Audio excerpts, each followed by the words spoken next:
here at Mason High School as the 1-1 Mason Comets take on the 0-2 Colerain Cardinals.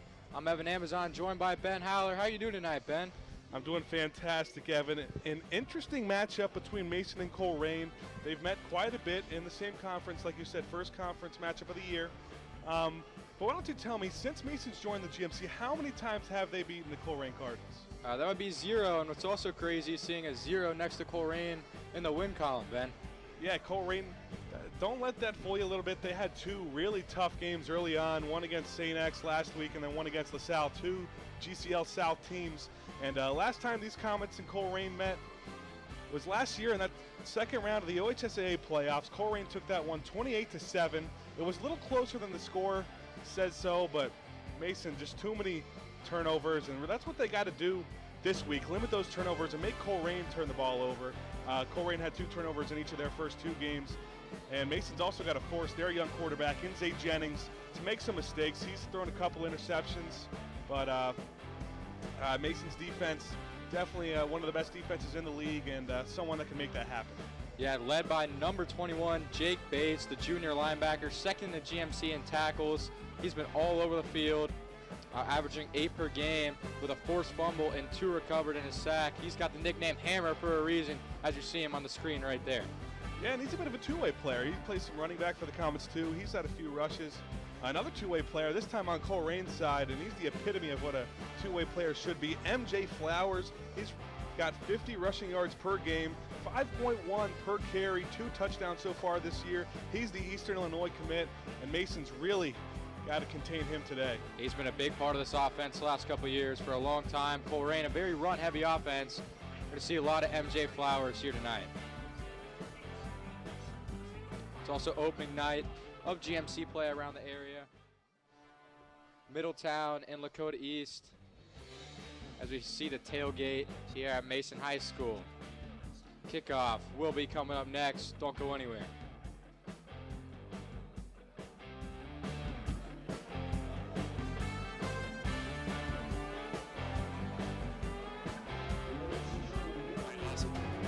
On air or online, this is media for your community.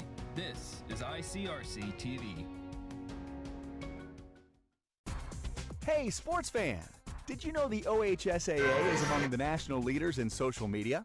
Check out the OHSAA's social media platforms for news, tournament information, accomplishments, helpful links, and all the items available in the fan guide, including photos, DVDs, and publications. Check out OHSAA Sports on Twitter, Facebook, Snapchat, and Instagram. And who knows, you may be the next featured face.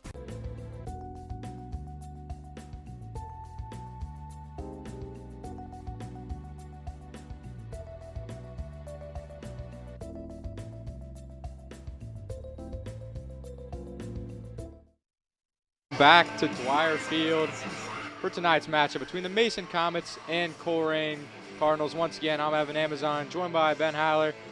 We are set for a good matchup tonight. Colerain coming in 0-2 on the year, while the Comets coming in at 1-1. Heartbreaking loss last week for Mason. It was a close one. They lost by 1 point on the last-second field goal, 15-14 to Centerville. Different story for Colerain, though. Got blown out by St. X. St. X, obviously, the reigning state champs. And two really good showings from them against GMC teams, against Dakota West and Colerain last week, obviously.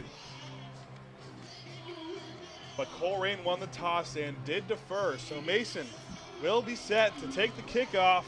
Back to kick for Colerain is going to be Alex Jung. It looks like Kobe Lewis back there for the Comets, set to receive. And we are underway here from Dwire Field. Comets looking for their first win in the GMC era against Colerain. It's not Lewis on the kickoff. It's going to be Molnar, actually, taking it back to the 25-yard line.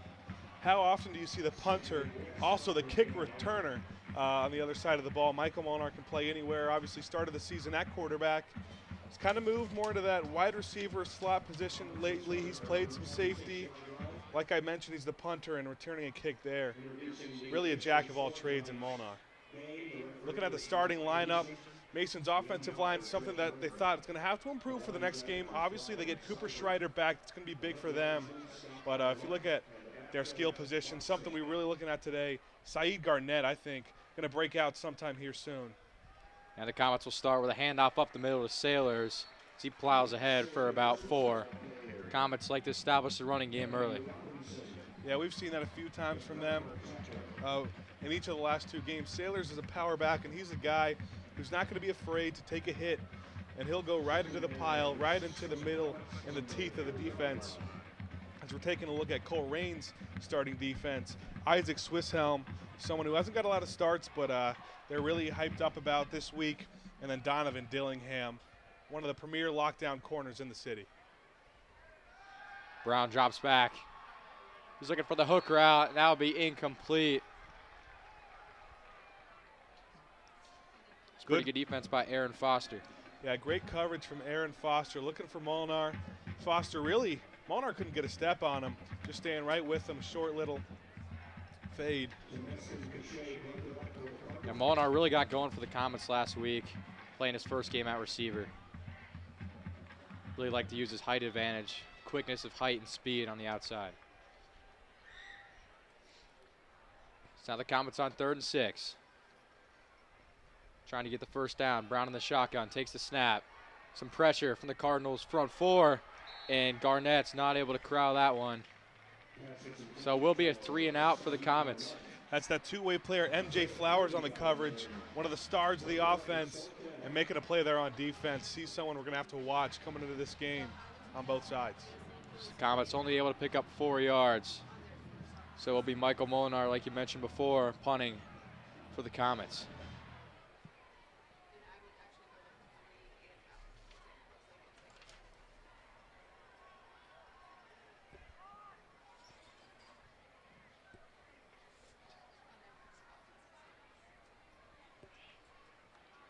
Tayshawn Banks back to take the kick. That'll be a fair catch at about the 35-yard line. So, well, first drive for the Cardinals, they like to get the run game going early. Yeah, that's kind of what they've relied on all year, and that's what their offense has been for as long as I can remember, at least. Pound, pound, pound. They have a lot of different running backs, different style running backs too. They'll always have a power back and a speed back and a slot that can take some end arounds. They're not a huge passing team.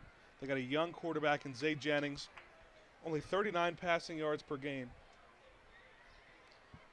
Yeah, again, a lot of interesting formations. Actually 10 guys in the middle, only 1 receiver outside. And that'll be MJ Flowers, kind of a off tackle there run. It's good for about 9, so a good start for the Cardinals. You know, I mentioned the different style running backs they have in speed back and power back, but MJ Flowers really is kind of exemplifies all those into one. He's a really versatile running back. He can catch some passes too. And you saw that there. He had some contact, but he broke through. The only 1 true listed receiver in the starting lineups, Isaiah King. This will be a fullback dive to Flowers, using his strength to get up ahead, pushes the Comets all the way to the 41-yard line for another first down. Comets just haven't been ready for Flowers today. Their defense, like I mentioned earlier, one of the best in the city. Guido Jackson leading the defensive backs, and Caden Evans and Jake Bates, the dynamic duo on the inside, the 2 middle linebackers for the Comets. Look for a big game from them against Flowers. Yeah, Jennings will take the snap. Middle, another run up the middle.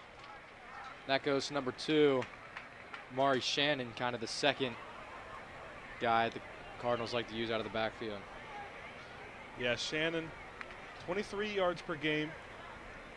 Him and Flowers, kind of that dynamic duo. They're the 2 who have the most rushing attempts on the season. And they're 2 different style backs. It's another fullback dive up the middle. Cardinals get about 2. Comets doing a much better job on Flowers that play. Good job by Caden Davis and Jake Bates being right there. This time they're ready. Couple nice rushes early on from Flowers. Mason didn't want that to happen again.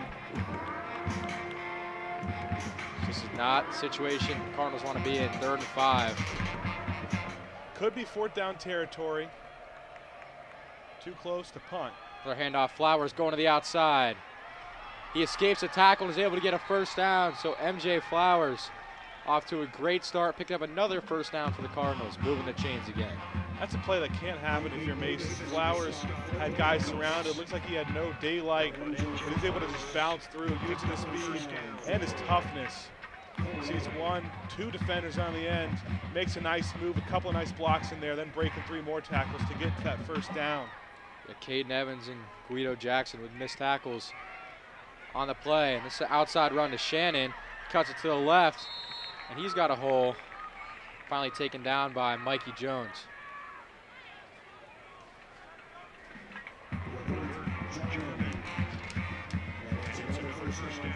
Yeah, Mikey Jones, a young guy. He's only a sophomore for Mason. He's also a basketball star. Taking down Vert Jarman. Vert Jarman, another one of those two-way players for Colerain. They've got a lot of those. Yeah, he says he can't hear you. He's down here, stand beside me. It's now 1st and 10. Cardinals in the red zone. Hand off to Flowers. Makes a couple man miss, and he will find the end zone. So MJ Flowers off to a terrific start for the Cardinals. Just plows up the middle, able to get the outside and put the Cardinals on the board 6-0 here early. He put a couple defenders on his back. Flowers is just out-toughing this Mason team on their first drive, defensively and offensively. Michael Molnar thought he could make a tackle at the end, was hanging on to try to make that shoestring tackle, couldn't bring him down. And MJ Flowers doing exactly what we expected, but maybe sooner than we expected. That will be Alex Jung now out for the extra point. Trying to make it a 7-0 lead. Bryce Drake will hold. For the Cardinals, Bryce Drake, the backup quarterback, to hold. Will attempt the point after. Jung 1 for 1 on extra points on the year. This Colerain offense has not scored a lot on the year, but the kick is good, and they lead 7-0 here early. Alex Jung, good sign from him. They haven't attempted a field goal all year, like you mentioned. But MJ Flowers putting the team on his back. Michael Molnar couldn't bring him down, and Flowers got the Cardinals on top, 7-zip. Yeah, very versatile runner. We've seen him already go outside, inside, set some different formations. Sometimes with those fullback dives up the middle, those outside handoffs, equally as skilled at both. So tough to predict for the defense. Kastner trying to see if his offense can do anything. Good showing from the Colerain student section. Looks like they got their rodeo night. That's what Mason's was last week. Mason looking at a wideout this week for the Black Hole.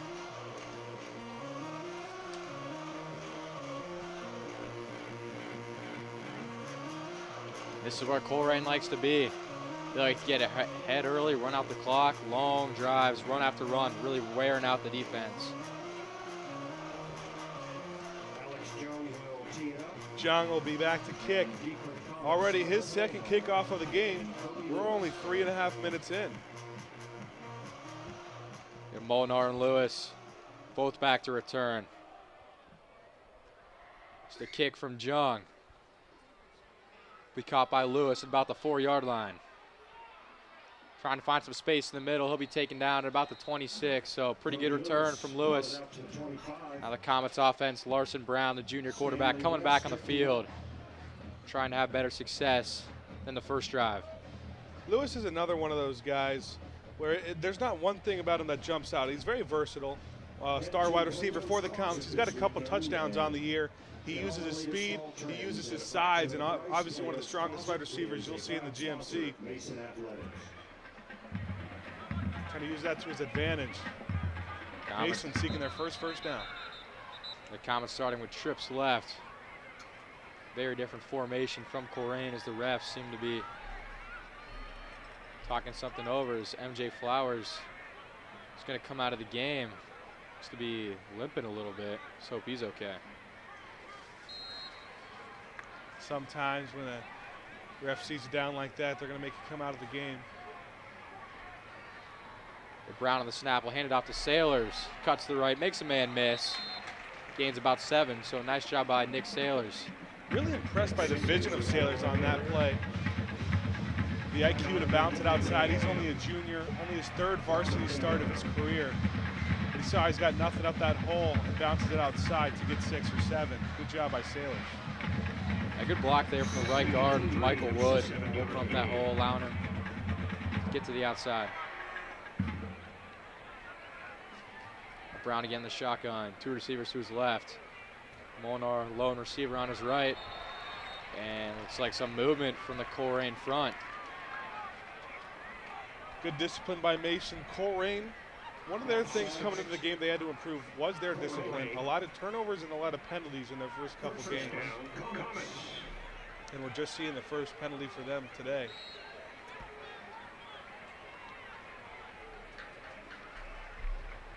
So now the Comets at the 37-yard line. Fresh set of downs.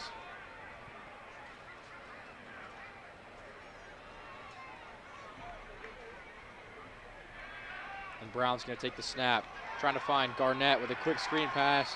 Makes a man miss initially, but taken down by Flowers. Garnett's small, but he's really shifty, and you saw he was able to make a little bit out of nothing there. He had a couple defenders coming right at him. 9 receptions for 52 yards, not a touchdown yet this season.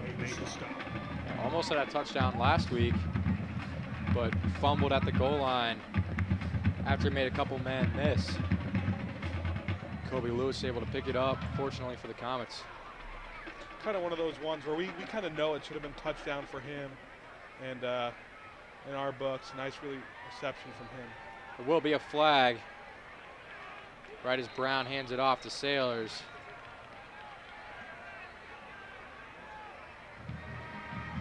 Officials are going to discuss.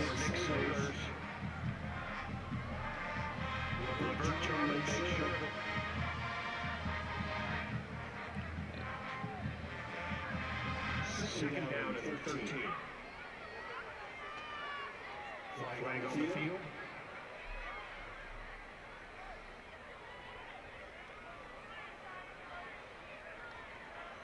Illegal motion. Declined penalty from Colerain. So interesting. We'll force 3rd down. But it's a 3rd and about 12. Interesting year. Colerain betting on their defense this play to stop the Comets on this 3rd and 12. Pick up 1 yard on the pass completion. It's 3rd and 12.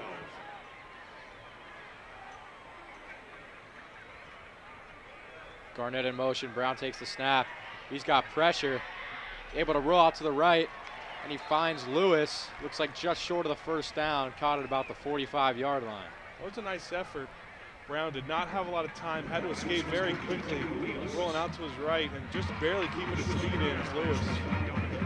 Unfortunately, that's not going to be enough for the 1st. It looked for a second like the Comets might have kept the offense on the field, but they do bring their punt formation into the game. Michael Molnar in punt position. Aaron Foster is deep. Aaron Foster deep for the Cardinals to receive the punt from Molnar. And it looks like he's taking some time and he's going to fake it. And he gets the 1st down. What a play call by the Comets. All the Colerain defenders didn't expect it. It's nice when you have Michael Molnar, an athlete like that, as your punter. The Comets take advantage. Something they always have with Molnar is really that option. It wasn't necessarily a play call, but they keep that with him. He was the quarterback in his first game, so he's got very good vision and a very high IQ. And he's able to read that the defense all went back before he even punted the ball away. And that's one of the biggest mistakes on special teams. They teach you when you're very young. Do not go back until the punt's in the air. Yeah, especially when you only need a couple yards to pick up the 1st down. Now Brown will take the snap. Looks over, fakes it to Garnett. And he's going deep for Lewis. And that's incomplete. Good coverage on the play by Aaron Foster. Yeah, we've seen that story a few times with Aaron Foster. And we're only about 6.5 minutes into the game. He's been everywhere. He's on Mason's best receiver, Lewis. And he's answered that task pretty well so far. It looked like a second like they were going to dump it off to Garnett. Instead, they try the deep shot. Unable to complete it. It's now 2nd and 10 on their own 49-yard line.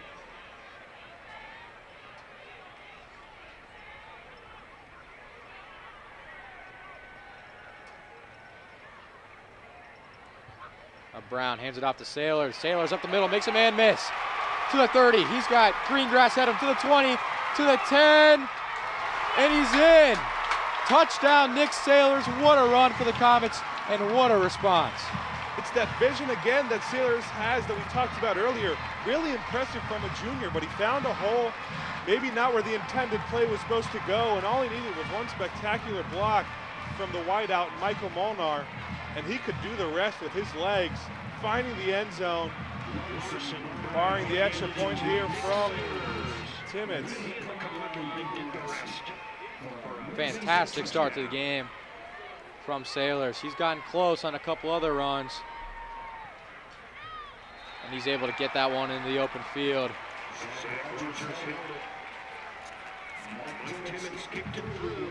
The Comets tie the game at 7 on the extra point from Timmons. After Michael Molnar, spectacular vision, spectacular IQ, reading the defense, seeing nobody's there, picking up the first down with his legs, set up the first down for Sailors, the bounce out, getting through the hole, and the rest is history. Comets tie the game at 7.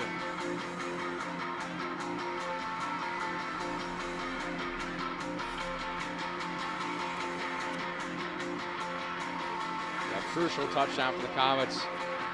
Cannot let the Cardinals get these big leads. That's what they want to do, stay ahead. Got to try to get the Cardinals behind, forcing the pass. Something they're not comfortable with. Only one true receiver on the team, like we mentioned before.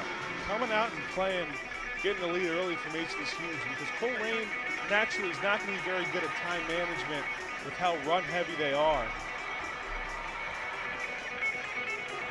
They're not used to taking a lot of shots downfield. So now Timmons setting up for the kickoff.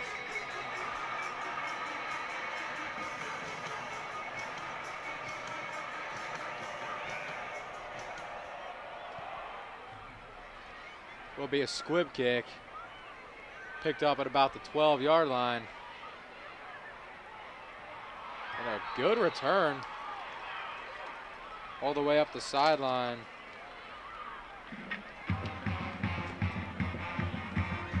For the Cardinals. Confusion. A few Comets maybe thought he got pushed out there at about the 30. He's going to be able to give Colerain a few more yards on the return. Mason's got to improve their defense from last drive.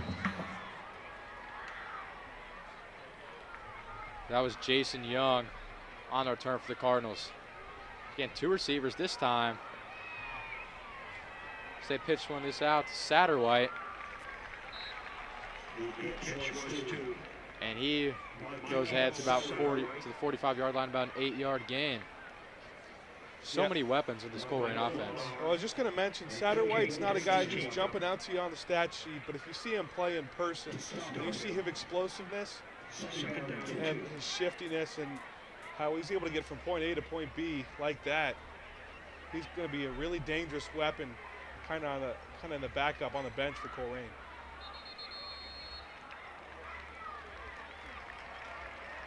And a good job by Evans and Bates. Looks like they made one of the Colerain offensive linemen jump.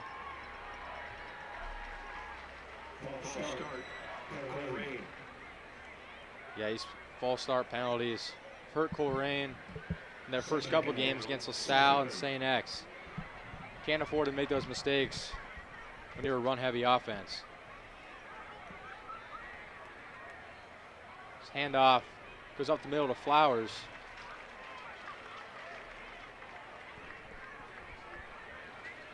It's actually going to be Jennings there. Fake to everyone out, himself. even you and I, that fake to MJ Flowers. And that fake's so effective because they get it off so quick. Flowers is able to get to the line of scrimmage so quick that he kind of catches everyone off guard. It doesn't leave you a lot of time to recognize if he kept the ball or handed it off. Now Jennings hands this one. This time it's Flowers. He cuts it outside. Takes it to about the 49-yard line for a Cardinals first down. Yeah, Flowers We've talked about his explosiveness all game. This time, he's using his power and his strength. Broke through a couple Comet defenders once again. That takes 2 or 3 Comets on every single play to bring MJ Flowers down. And with how well Colerain's offensive line has done so far today, too, that can be deadly for Mason. Jennings this time pitched it to Shannon. Able to gain about 6, close to the 40-yard line. You know, we talk about how unversatile they are because they don't pass the ball a lot, they always run. But within the running game itself, they are very versatile. You saw that pitch outside. They love to run Flowers up the middle. So it still makes it kind of hard to guess and latch on to exactly what they're doing.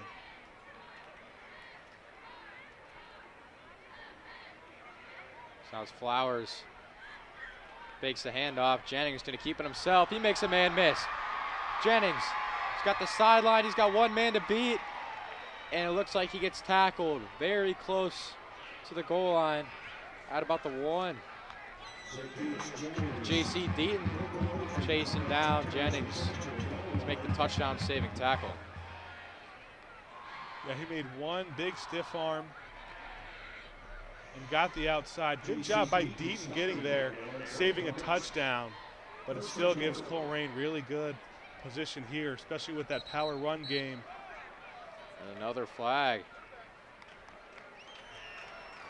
So another false start for the Cardinals. You're on that 1-yard line, almost a free touchdown, especially for the Cardinals when you have 4 plays to go 1 yard. Makes it a lot more difficult now. Push back to the 6, so it will be 1st and goal from the 6. Yeah, they were at the 1, and it feels like 1 is just nothing for a guy like Flowers. This makes it a little more difficult, but they still have that versatility.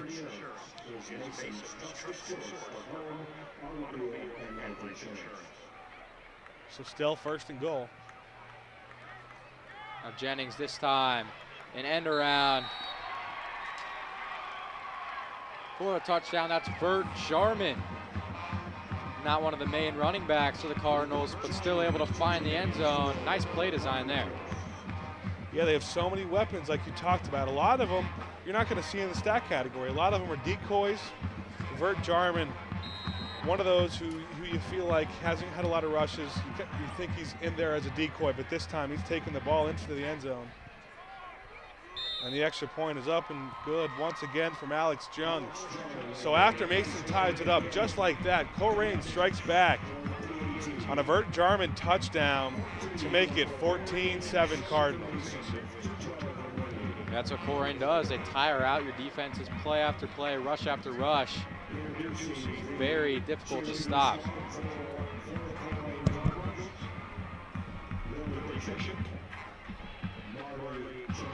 If it wasn't for that Michael Molnar fake right now, 14-0 would be the score for Colerain, and they'd be feeling confident. Yeah, Colerain matches their season high in points already, and we're not even done with the 1st quarter. That's exactly what Mason didn't want. It feels like in all the past Mason-Colerain games, it's really been Colerain getting out to a hot start, and then all I have to do is keep it that way. They're not a team, they'll get a 35-point lead, then after that they'll kind of lay back, just make sure they hold that lead.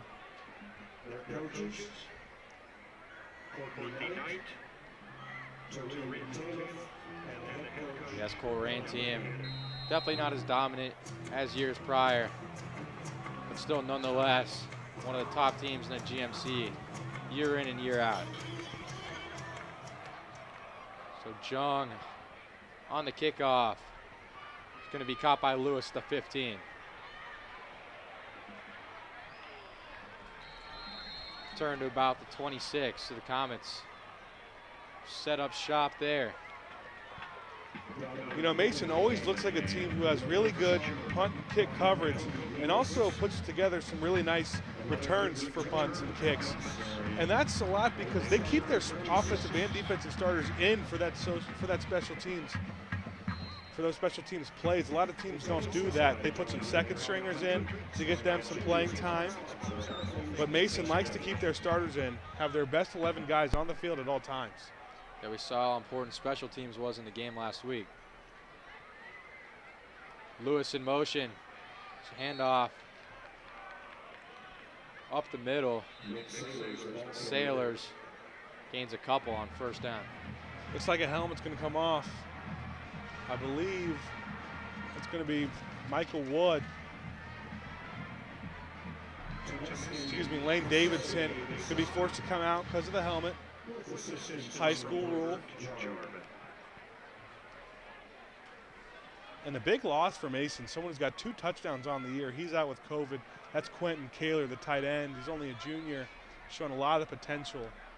And someone they could use against this Colerain team who's very fast and not quite as strong up the middle. The Sailors again up the middle. Gains about 6.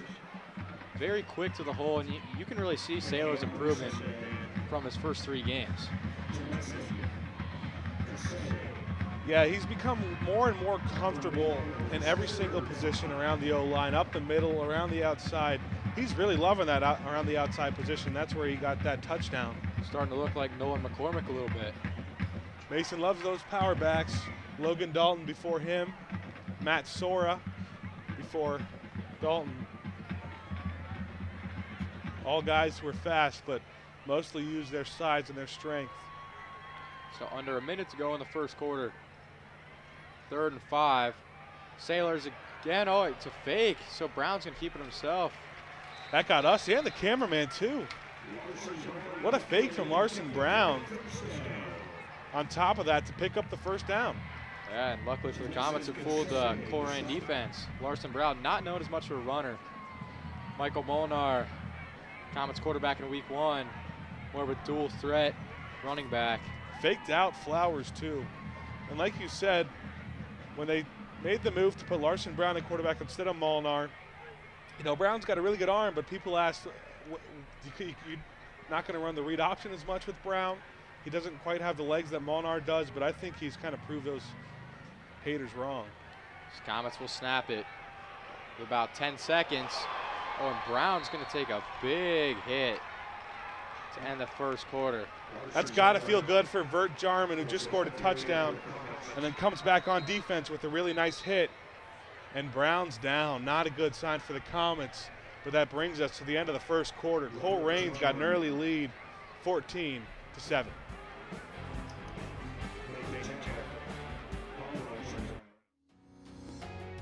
Hello, everyone, and welcome to ICRC TV Sports. Three-pointer. Got it! In for the Comets score. Win! Comets win! Yeah! Question. When you walk into the boardrooms of the most successful companies here in Ohio, who do you meet? Answer. Men and women who played high school sports. Education-based high school sports give us more than athletes we can root for. They give us leaders we can depend on. Question. So where will we find tomorrow's leaders? Answer. High school sports. This message presented by the Ohio High School Athletic Association and the Ohio Interscholastic Athletic Administrators Association.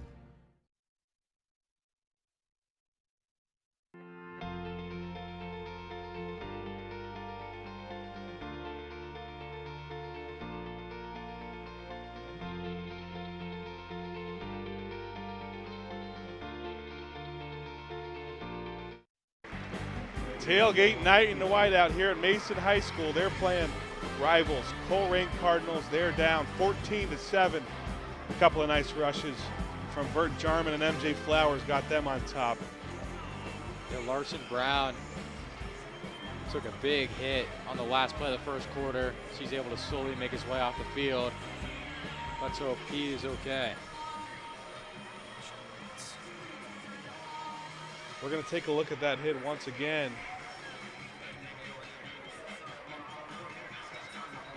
Takes the snap, and it started with him getting tripped up here. And then the hit from Jarman coming in and cleaning it up. Nothing illegal or dirty about that play. Just, it's a tough game, and Brown's a tough player. He was able to walk himself off the field.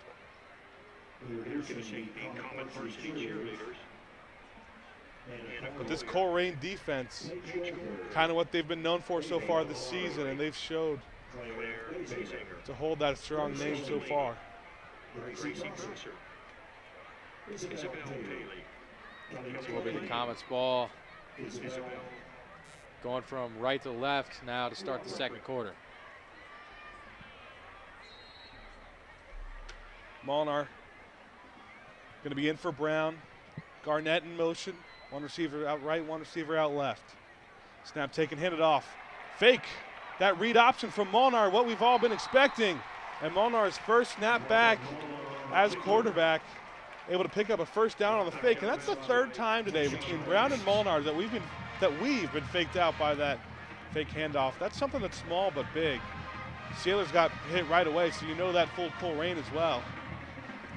And that's what's big about having two quarterbacks that can step in and get the job done for the Comets. Brown unfortunately takes a big hit, so Molnar comes in, makes a big play on first down. Very capable of leading this offense down the field. You know, we've talked about it a couple times so far, is the read option. Molnar kind of reads the defense and decides whether to fake handoff or actually hand it off to Sailors in the backfield. And that's his signature play. Handoff went the wrong way. He's just going to keep it himself with some confusion. Yeah, good job making something out of nothing there. Molnar trying to hand it off to Sailors on the right. Sailors ran left, so. It'll bring up a 4th and short, and Mason looks like they're going to keep their offense on the field. Pretty close to 4-down territory. They're at about the 49-yard line, their own 49. I like this move, Ben. Comets got to keep pace with this Cardinals. This is a big play that can control the momentum of the first half. You know, we talked about they don't want to let it get away from them. The Comets also have their running quarterback in, so many options on this 4th and 2 play. Twins to the right, one receiver to the left for Molnar. Sailors to his left, and looks like they're just going to try the hard count and take a timeout. We may expect the punt team to come back out on. I think this is a play the Comets should go for. Molnar's your guy on these 4th and short situations. Sailors have played very well. The line's got a pretty good push. And it's the last thing you can do when you're playing Colerain is get down early. You got to take these chances. Remember the Comets a couple years back took a chance, got the onside kick, kept them in the game against Colerain. So taking chances against this Cardinals team, that's what you have to do to win. Yeah, great showing from the black hole on the whiteout, like we mentioned. In any sport so far, it seems like they've had great performances, helping the Comets get some victories, whether that's football, soccer, volleyball, but especially football. It's their 3rd game so far this season, and they've filled up a whole section and more in all 3 games. But the 4th down offense looks like they're not going to hold it on. Michael Molnar back to take the punter position now. Maybe look for another fake. You better believe Colerain's going to be ready this time for the fake. It's going to be a stoppage of play. Official's going to talk something over. Maybe a timeout from Colerain. And it is a timeout on Colerain. And like you said, they're going to be ready for this one. That's probably what they're talking over right now. What if it's a fake? And if you're Mason and you had a fake plan, maybe you put that in your back pocket. I don't know. What do you think? It's hard to get 2 fake punts in a game. You see one. Not sure I ever remember seeing a football game with 2. I'm sure Colerain talking things over, trying to make that adjustment. It's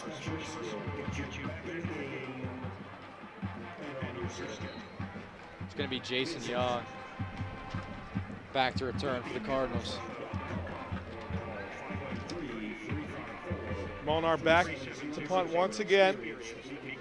And I don't know if it was a fake, but he couldn't get it off in time. He's running to the outside. Turnover on downs to what appeared to be a fake. I'm not sure. I just think the rush got through there too quick. Yeah, I think so too, Ben. Not a lot of room there. Molnar wouldn't have been able to get that one off, so he just tried to do what he could. That's better than a punt block at this point. We're going to look at it again. See, one special teams member got through there without any trouble.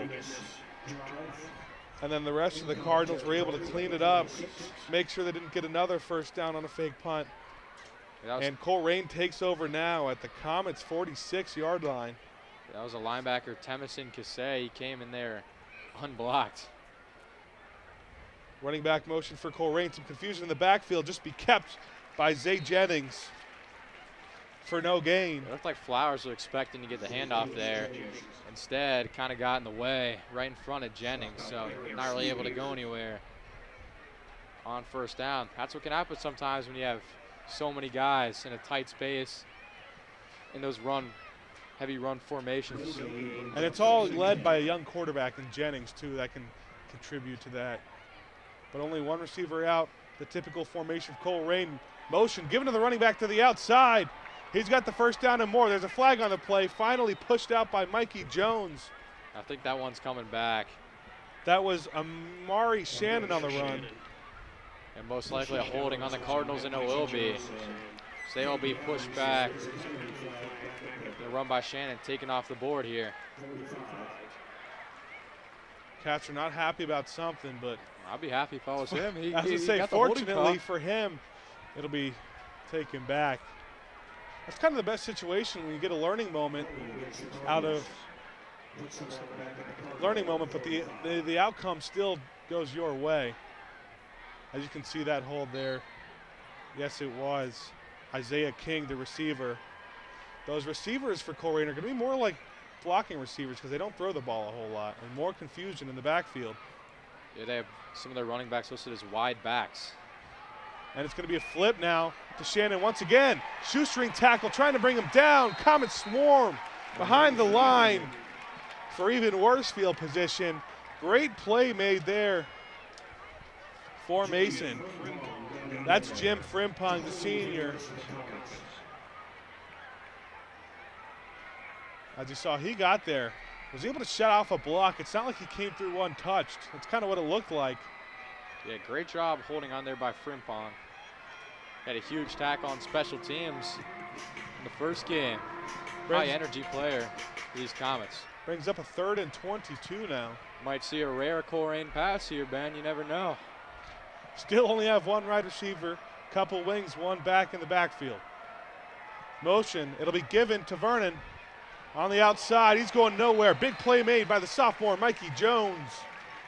That's the only pass you usually see from the Cardinals, is that halfback toss. Not even sure if you can consider that a pass. You might see a screen here and there, but the black hole willing this Mason defense to force Colerain to punt. It's going to be Alex Jung back for Colerain. That's what you have to do if you're this Comets defense. Get him in those 3rd and long situations. A short little punt. Mason trying to stay away from it. Kind of looked weird. It'll finally be touched at about the 28-yard line, Mason's 28-yard line. That's where the offense will take over for the Comets. Nice defensive drive for Mason.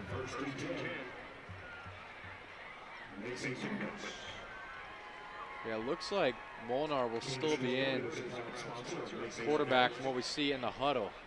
From what I'm hearing, Brown went in the concussion protocol. They're going to check him out for that. Looks like the blow did go to the head.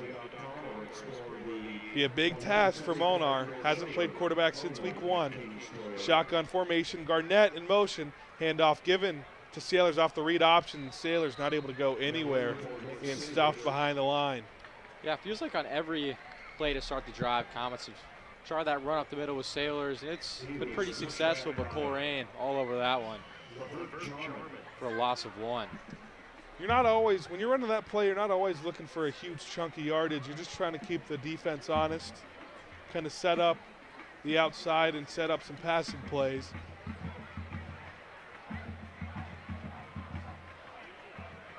See if the Comets go to the air on 2nd and 11.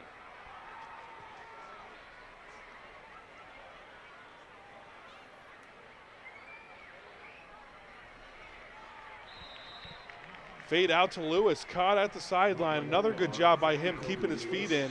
And that's Molnar's first completion of the game. Sets up a 3rd and 7.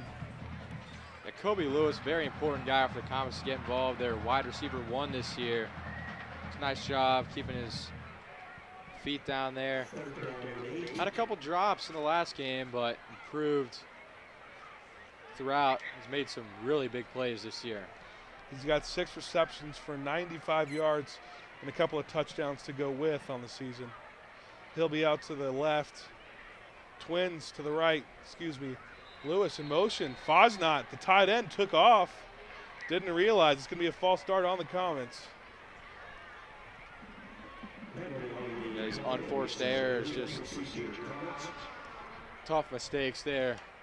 Fosnot a little bit confused there with the snap count. That's one that Coach Castor won't be happy about. We saw how mad he got when Colerain got a penalty. Just wait till we see Mason get a false start. Sets up a 3rd and 12. So when they looked like they had decent field position now on 3rd down, it's going to be tougher just a bit now. Molnar will be in motion. Molnar, quarterback, Lewis in motion. 5-step drop back, escaping pressure. Rolling out to the right, taken down, knees taken out from him. Great play made by Tayshawn Banks in the backfield. Mason, I'm not sure if they want to try a fake punt here. Yeah, probably safe to say the Comets are going to punt, but great rush by the Cardinals. Molinar looked like he had a little bit of space to get outside, but Banks able to close the hole there, coming from that safety position. Good job by the Cardinals secondary, kind of holding down the fort back there. Molinar couldn't find anyone open. And a low snap is. That bounced. Molnar able to make the best out of it that he could. A bounce snap, rushed play, almost will end up inside the 10-yard line. So how about Michael Molnar making the best out of a iffy situation? Yeah, he's made some athletic plays back there in the backfield.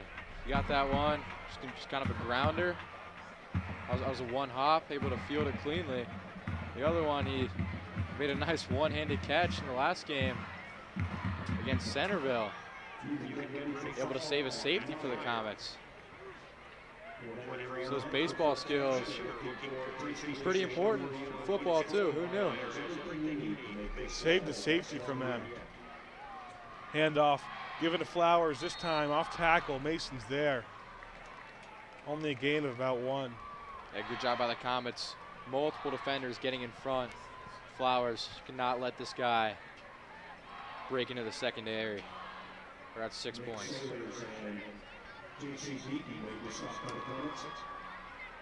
5:17 to go in the second quarter. Colerain holds a 14-7 lead. 2nd down and 8. Motion once again. This time it's going to be a flip on the outside. That's Michael Satterwhite, his 2nd carry of the game. Able to pick up a few. But it'll be a 3rd and 5.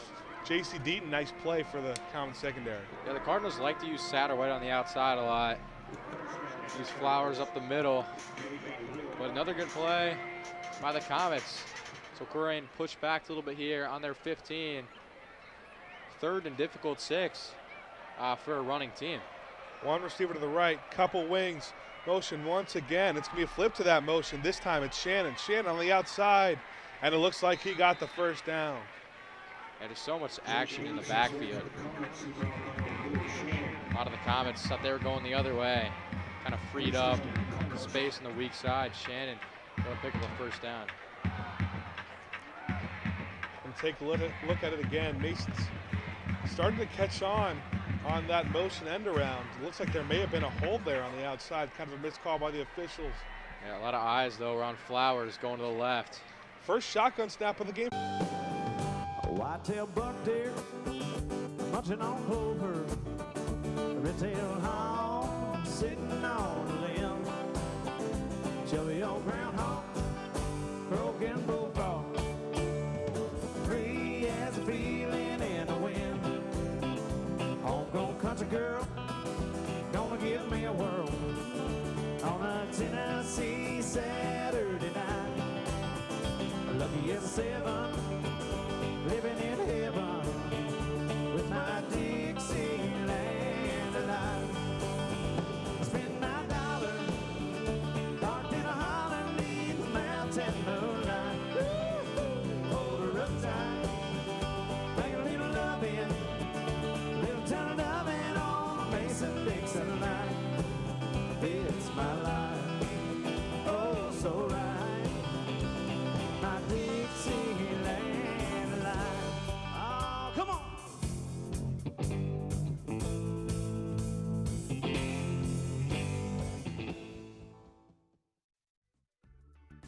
Hi, I'm here with Carly Bunch to talk about Glendale Youth Sports. Registrations for the fall program are currently underway. Hi, Carly. Hi. So you have a history with Glendale Youth Sports. Can you tell us about that? Sure. So I am born and raised in Glendale, have been here pretty much my entire life besides leaving for school. And I participated in the Glendale Youth program. I did soccer up through when I was a little bit further into elementary school, and then I also did t-ball, as did my sister. So we've got quite the history here. So here you are, the next generation, looking after the kids in the sports program. That's really wonderful. So what sports are offered by Glendale Youth Sports? Sure. So Glendale Youth Sports offers soccer, baseball, and basketball. At times we will offer volleyball, actually. It's only for the girls if there's enough in the fall season. In the fall, we offer soccer. Basketball is a winter sport. And then in the spring, for the littles, we offer a soccer/t-ball combo. If someone wants to register their child, how do they do that? Sure. So if they go out to the Glendale community website and they go to community, there's actually a link for Glendale Youth Sports. Within that, there is a registration link. If for some reason they can't utilize the computer to do that, we can help them get registered on the back end and make sure that they have a spot for the sports to play. All right, if you look at this next wing, it is not burnt. That is actually the Bravado Spice Company Ghost Pepper and Blueberry. It's 28,000 Scovilles, but the blueberry makes it look like it's a little burnt, but trust me, it is not. Okay, blueberry. That's going to be interesting.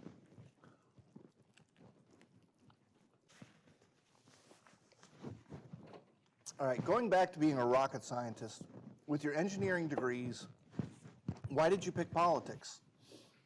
And I know with the county there's a lot of engineering and stuff that's involved, but... So, you know, it's something that I actually grew up with my parents, my mom and dad. We're very involved in the community.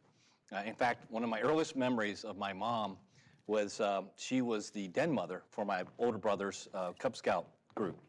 And she had all the, you know, the whole den, you know, pack over for some craft making thing. And I just remember being there in the middle of it because I was 5 years younger than my brother. And, but I just saw this service that she gave, volunteering, not only there, but at our school, you know, always involved, and the same with my dad along with her. And seeing that example showed me that you need to give back to the community. You know, we've been given so much, I've been blessed so much to grow up here in this area, and just that we are called to serve and to give back to those and make the community better for not only us, but also our children and their children.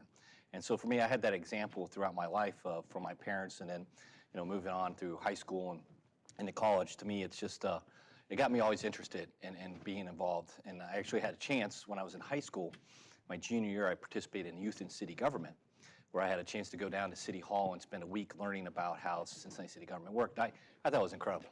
I was like, to me, local government is where you see your tax dollars being used, from the pothole being fixed to the garbage being picked up to your fire hydrant or, you know, police and fire department.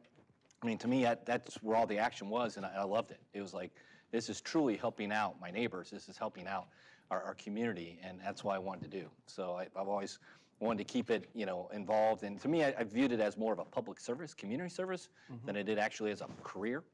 Because I always was an engineer at GE and always kept that, because to me, you know, I think it was important to have that perspective of that this is to be public service, it's to be involved in helping community, not to be some career that I'm going to be doing, you know, to make money off of. To me, it was just, I didn't care what office I had, and just give me, you know, the chance to go out and serve and help people. Yeah. All right, up next is wing number 5. This is Hot Ones Los Calientes. It's 36,000 Scovilles, so. All right, starting to jump up. We'll give it a shot.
won't you hold me while I shiver? Going down to the river, won't you hold me while I shiver, love? Down to the river, won't you hold me while I shiver, love?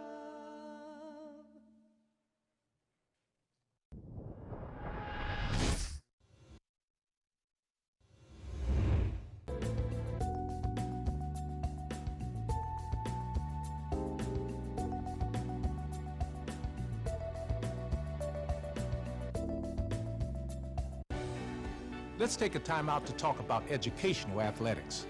That means the school sports are an extension of the classroom. Student athletes earn the privilege of participation in sports by succeeding during the school day first, before they put on the team uniform after. Student athletes prove that with better attendance records, higher GPAs, and fewer discipline issues than non-student athletes. That's what it means to be a part of the Ohio High School Athletic Association. This message presented by the Ohio High School Athletic Association. Hi, I'm Clark Kellogg. I've attended basketball games from coast to coast over the years as a participant, broadcaster, parent, and fan. And believe me, I've seen my share of unsporting behavior. The purpose of school sports is for kids to have fun, develop their skills, and learn lessons that will last a lifetime. So when you attend a school contest, please keep that in mind. Remember to behave in a way that reflects positively on your child, your school, and your community. Let's respect the game. This message presented by the Ohio High School Athletic Association.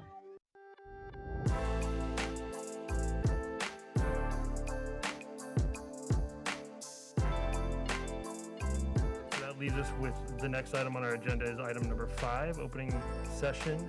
I want to thank everyone for joining us this evening. If you're out here at the parade or listening, thank you again. Into the end zone, and that is caught by Jaden Wood. Come on now, how we doing? Y'all feeling all right out there? Hello and welcome to this edition of This is Glendale. I'm Bet Chorus. Hey guys, this is Unit 1 crew from One Log Fire Department. We just want to wish you guys a Merry Christmas and a Happy New Year. And of course, you can always go to icrctv.com. Always a great day when ICRC is involved. Another edition of ICRC, bringing the community to you. This is what matters. This is beyond X's and O's. This is the difference mutual respect makes. This is what character looks like.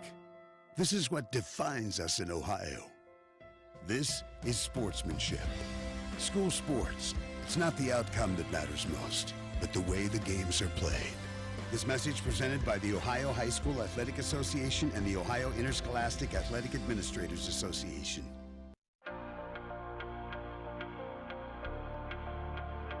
I just wanted to play. I just want to play. I just want to play. I just want to play. Play. Play. Along the way, I'm learning Sportsmanship. Sportsmanship. Teamwork. Teamwork. How to work hard. How to work hard. Discipline. Hustle. Sacrifice. How to be a leader. Dedication. I just want to play. And along the way, I'm learning to put the team before myself. To put the team before myself. How to be a student. How to be a student. I'm learning to set a good example. How to work hard. To accept responsibility. That I represent my community. That I represent my community. I just wanted to play, and look where it took me. She's done it! Tiana Bartoletta has done it! From Elyria, Ohio, now an Olympic gold medalist.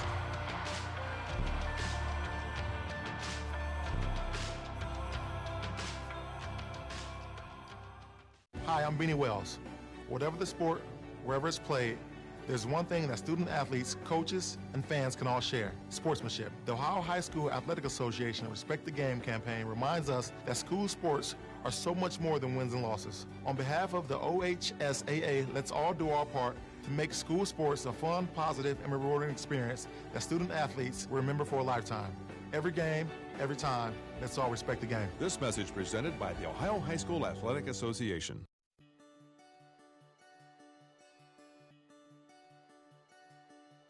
If I play sports for my school, I will have more confidence.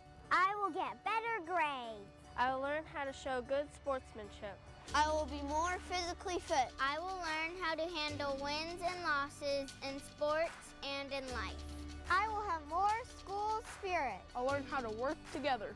I will learn to set goals and work to reach them. I'll make good decisions off the field. If I play sports for my school. If I play sports for my school. If I play sports for my school, I will learn how to be a leader.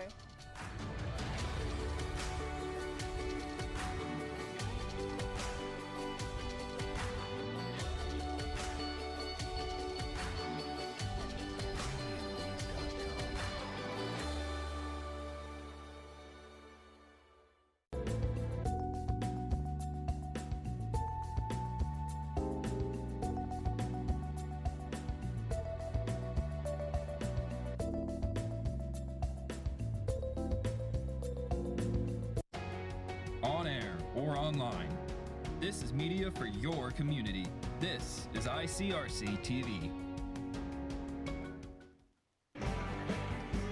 Welcome back to Dwire Field as the Colerain Cardinals lead the Mason Comets 14-7 in the first week of GMC action. Again, I'm Evan Amazon alongside Ben Haller as we take a look at the MJ Flowers run as he plows ahead for a touchdown. Yeah, the story of the game, a few big carries, touchdown carries. First one from Flowers from about 10 yards out, and then Mason responded after a fake punt. Nick Sailors bouncing it out, rush for a touchdown of about 50 yards, and then Flowers responds. Not quite 6, but he gets a big chunk to set up the touchdown for Vert Jarman to put Colerain back up 14-7. We'll take a look here first at the big run from Flowers. And then here it is by Vert Jarman. Diving into the end zone, put Colerain up 14-7. Second half action coming up here at Dwire Field. It's really been all ground for both teams so far. We expected that from Colerain. But all ground for the Comets as well, too. Big run from Sailors. Unfortunately, Larson Brown out of the game and the concussion protocol. So Michael Molnar coming back in and playing quarterback.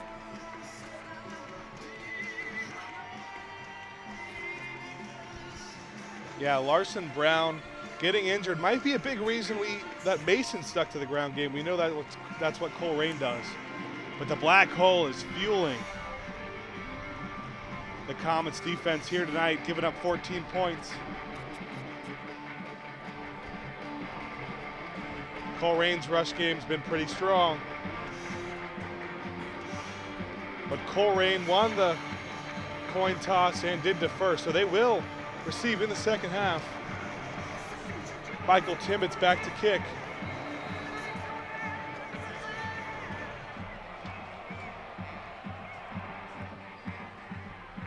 That kick will bounce at about the 15-yard line.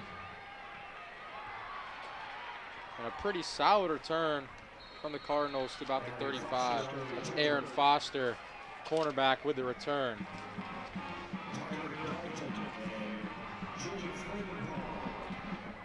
Yeah, special teams has been in the crucial parts of this Mason team, and we talked about they've been doing it pretty well, but Aaron Foster with a nice return. He's using his speed. There's just no one on the Mason special teams unit that can match that. So Zay Jennings, this explosive Cardinals offense coming back onto the field. Flowers set up as the fullback. Instead, they pitch it to Vert Jarman. Gains about 6 yards on first down. Jarman's somebody, I don't think he had a carry coming into this game, but he's woken up the offense a little bit. He's a strong cornerback. But offensively today, he's had a few carries, about 40 to 50 yards total, and he had that big touchdown. Good Jarman and Shannon doing a nice job complimenting Flowers in the first half. So it's 2nd and 5. Shannon in motion, and there's going to be a flag. It's like maybe another false start on the Cardinals.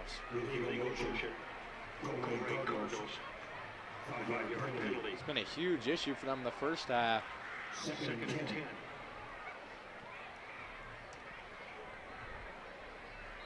Those penalties have been something that's held them back the first 2 games they've played. Now a couple receivers outside. Colerain in the shotgun. Shannon in motion again. Jennings, though, just going to keep it himself with the Comets all over that. Jake Bates with a big hit, able to knock down Jennings in the backfield. Jake Bates has been kind of quiet tonight, but it's going to be big for him. Teaming up with Kyle Elko on that play, too. Came in to finally bring him down, but it's big for Bates to get going in the second half. They're going to need him in their defensive unit. 3rd and 13, not an ideal situation for this Cardinals rushing offense.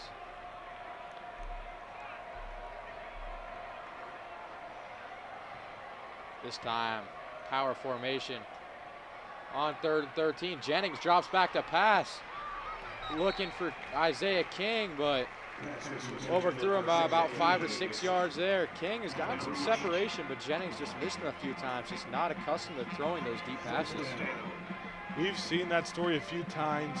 The few times that Colerain has tried to throw, it's been an overthrow from Jennings. He's a young quarterback in an offense that doesn't throw a whole lot, so when he kind of gets that sprung on him, Mason's defense takes the opportunity to capitalize, and Colerain will be forced to punt. It's going to be fair caught by Kobe Lewis about the 38-yard line. So great start to the second half by this Comets defense. Mason's offense got to pick up that momentum. You know, they felt last game like Mason's defense did all they could do against Centerville, and Mason's offense maybe wasn't able to pick up the slack.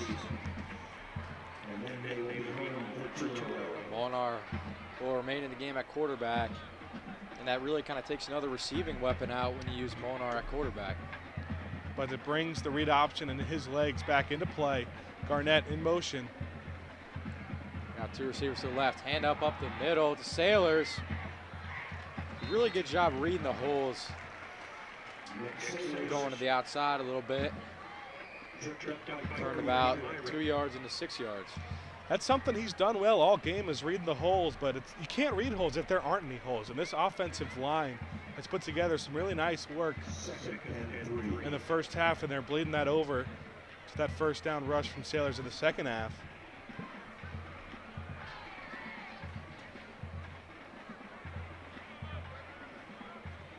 So now 2nd and 3. 2 receivers to the left. Garnett in motion again. Going behind Molnar, and they pitch to him. Little trickery here. As Garnett goes to the outside, gets past the 50, the 40, and Garnett is an open hole. Saeed Garnett will go all the way, using his speed, getting to the outside. You mentioned it, Ben. Very shifty player. And wow, what a response by the Comets. Yeah, Garnett's somebody who will get the whole crowd fired up. It looks like, there are times it looks like he'll be taken down, but he's just using his size to advantage. That's hard when you're a shorter guy, but he's using his shiftiness. Looks like there could have been a flag call there on the hold, but Garnett doing a really nice job getting around defenders and getting through defenders to take it all the way. Some confusion from the special teams unit for Mason. And Garnett able to pick up his first touchdown this year.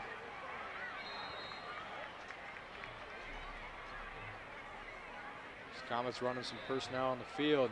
Looks like a Mason offensive lineman was looking for something on the ground. In play. And that extra point, no good. Yeah, unfortunate there for the Comets. That would have tied it. But nonetheless, still a great play by Garnett as we see him in motion. Really fools the Colerain defense. And once he got past the secondary, just all green grass ahead of him. Made a couple men miss. Kind of taking Colerain's play and using it against him. That's his first career touchdown. And you kind of mentioned it, all green grass after he gets past the secondary. He's someone who does not have to worry about anyone catching up to him after he breaks through. Unfortunately, though, not able to capitalize on the extra point and still trail in this one. 14-13 Colerain. That could be something that has a big impact on this game. Yeah, certainly could be a play we look back on. But still, the Comets with some momentum right now, only down by 1. Very quick response considering that Colerain actually received the kick to start the second half. Comets still able to score in 6 minutes. Well, Mason did a good job of scoring quick here. 9 minutes left to go. We only got 3 minutes off the clock in the second half, and Mason already within 1. It'll be another weird squib kick. Mason's normal kickoff man, Ryan Rominski, is out today with an illness.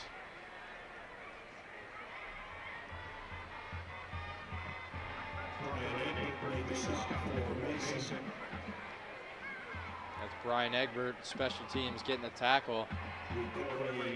Egbert's a guy we expected to get more snaps coming into the season at running back. We haven't seen that so far, only a couple carries for him.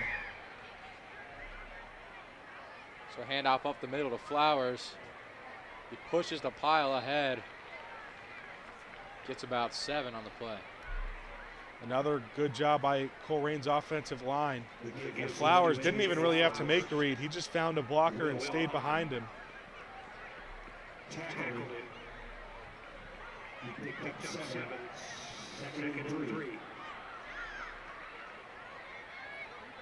Colerain's gotten a pretty good push from their line all night. Shannon in motion, and he will get the handoff on the end around. Looks like he's close to the first down marker. It looked to be a little short. Let's see where he'll be spotted. Will be short, 3rd and 1 now from the 41. This is a big 3rd down coming up for the Comets. Not necessarily 4th down territory yet. But when you got a power guy like Flowers, the Eastern Illinois commit, that's kind of a tough position for Mason to be in. Not even a yard, 3rd and inches. Well, fullback dive. Flowers will get the first down, but the Comets say the ball is out. And they'll give it to him. Comets recover the fumble and get the crowd hyped. What a momentum shift the start of the second half has been. Wow. It initially looked like Flowers is going to be short. He's able to plow ahead, but when he made that second effort, just kind of coughed up the football. That's what happens when you're putting all of your energy and effort into getting that extra yard. Sometimes you kind of forget about things, but take your focus off of things like holding the ball. That's Aaron Spears forcing a fumble there. Zach Rogers coming up with it. How about the junior combo? So what an opportunity here for the Comets, trying to take the lead. And some trickery here. Looks like Lewis is going to pass. And a good job, at least making that into a positive game. Looked like Kobe Lewis going to pass. No receivers open downfield. He really just made the best out of that play there. And it's funny, we talked about it earlier, how we can combine his size and his speed to put good rushes together like that. But as a wide receiver, we don't get to see that a lot from a guy like Lewis. Finally getting an opportunity to make a man miss, then break through a couple more. Good blocking also in the secondary for the Comets.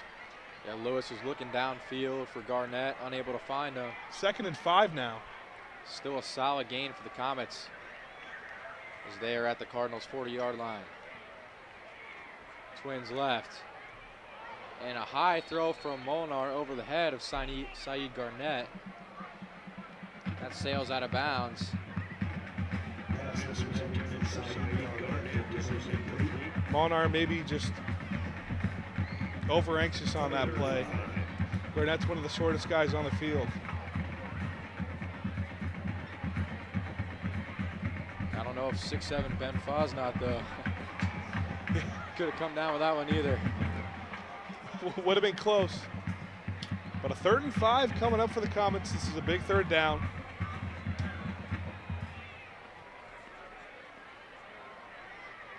Molnar on the shotgun. Got Sailors behind him. Flips this one out to Garnett.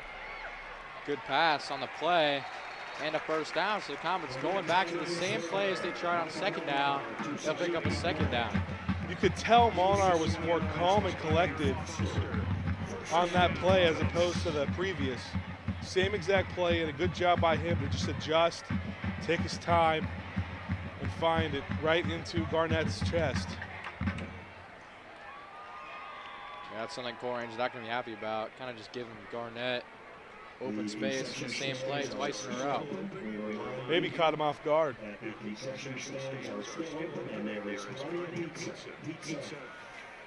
now 1st and 10 at the 34. It's Jake Bates, the two-way player now in the backfield. Garnett in motion. Bates will get the handoff up the middle. But he meets a swarm of Colerain defenders, gains about 3. Immediately you can see the kind of aggressive player that Bates is. He didn't even need a hole. He just went right through the line, picking up a few yards, bringing up a 2nd and 7. Let's see if the Comets will go. Another screen, quick pass. You talked about a receiving option kind of eliminated when Brown got hurt, forcing Molnar to step into that quarterback spot. Bryant Violan, the senior. Way up to the 17-yard line, but it looks like there's a flag on the field. Most likely coming back, exactly, a hold on the offensive line for Mason. That can be a problem with almost anytime you see an outside run for a first down, you see a flag. You're like 98% sure it's holding. Kastner not happy about that one once again.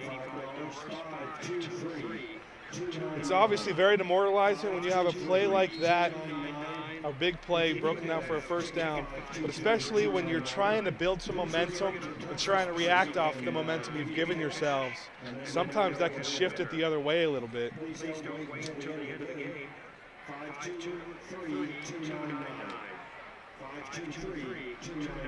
So Comets push back, 2nd and 18.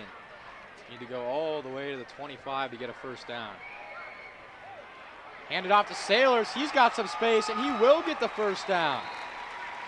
A gain of about 23. Nick Sailors attacks the hole. Looks like the Cardinals were expecting a pass. That looked like a signature Matt Soar or Nolan McCormick run. Right away when he gets the ball, it looked like it was a kind of a halfback dive. He was looking for any contact, but the offensive line did such a good job that he didn't see any of it. And being the power back that he is, he's also got a lot of speed breaking through the middle, getting a first down and more. Great run from Sailors. Yeah, Tayshawn Banks kind of able to save a touchdown with the tackle. Now Comets at 22-yard line, approaching the red zone. Kobe Lewis in motion. They give it back to Sailors. He pushes ahead for a gain of 4. And of course, Nick Sailors, you can see he's having a monster performance, but up with the offensive line, creating a lot of holes. You can really see the growth of this unit so far. Yeah, they're content to take it slow. We're a little over halfway through the third quarter, and Mason content with keeping that momentum and just keep pushing for 3 or 4 yards every play. Setting up a 2nd and 5.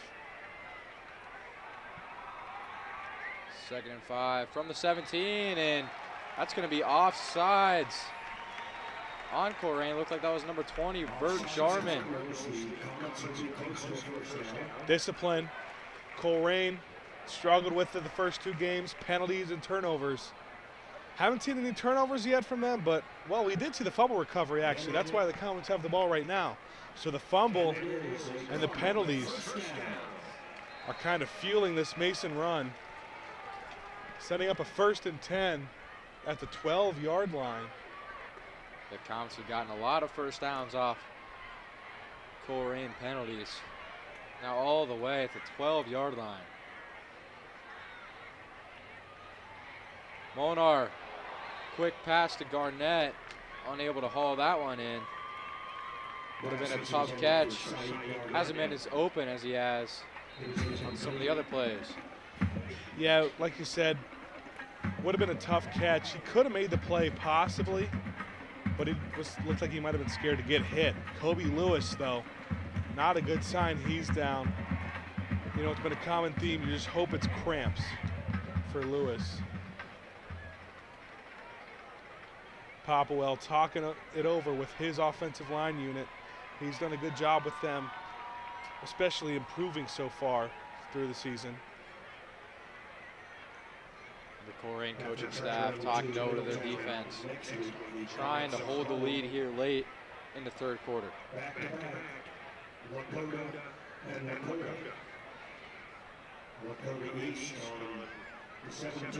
They want to do anything they can to stop Mason's momentum, but Mason, a lot of energy on the sideline.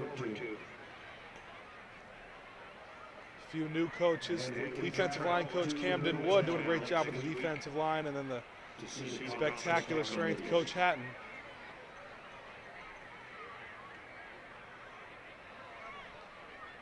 And this game's been a very slow game, not a ton of first downs, and especially no plays in the air.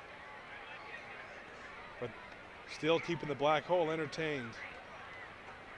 They're hoping Mason can strike here and take a lead. 4:31 left to go in the third quarter as Lewis remains down, not a good sign. It's one of the unfortunate parts about football. Too many injuries, you see them every game. Hope it's not something to the knee. Like I mentioned earlier, we're hoping it's cramps, but with how long he's been down, I'm not sure if that might just be wishful thinking.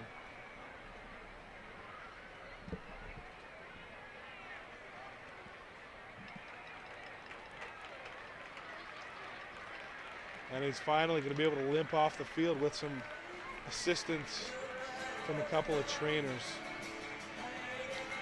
And the QB one and wide receiver one for the Comets, both going down this game, but they're still down one, 14-13, 4:31 to go.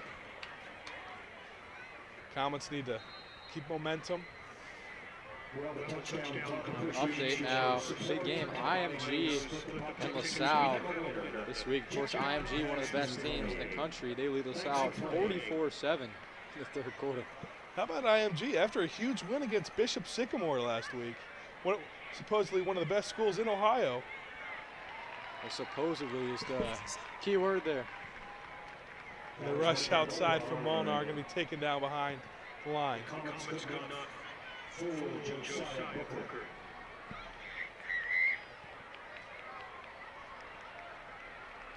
now it will be 3rd and 12 for the Comets.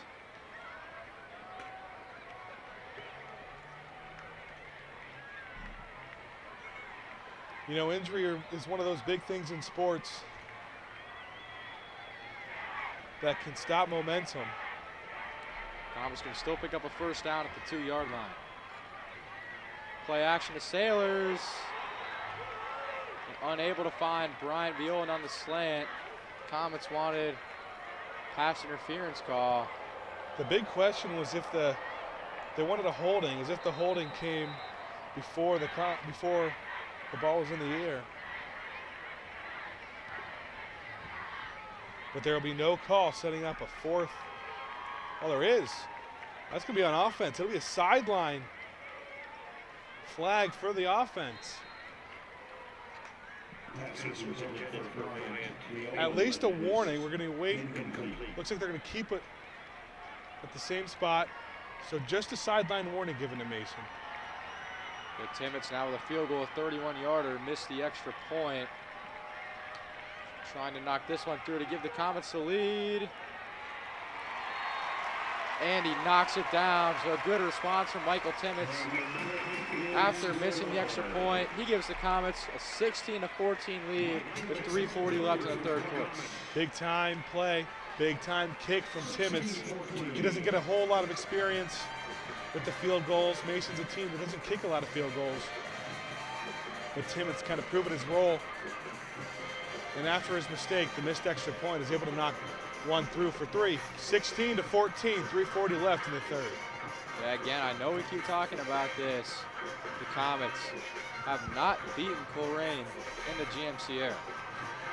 And now they lead for the first time in the third quarter.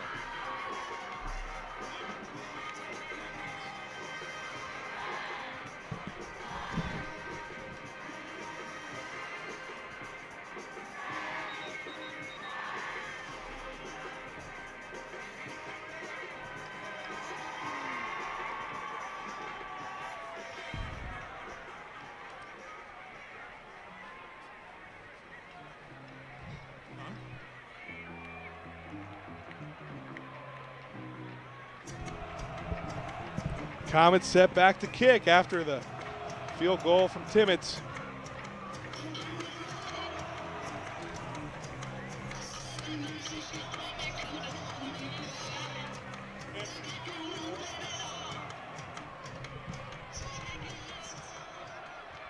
Two Cardinals set back to receive the kick at about the 15-yard line. Squib kick from Timmons. It's touched by one of the Cardinals players, but fortunately for them, they're still able to come up with it. And they got pretty good field position after the deflection at about the 35-yard line. It could have been disastrous if the Comets were able to come up with it, but instead, works out for Colerain. Yeah, not the greatest of kicks. Maybe over anxious after that made field goal. His energy's all up.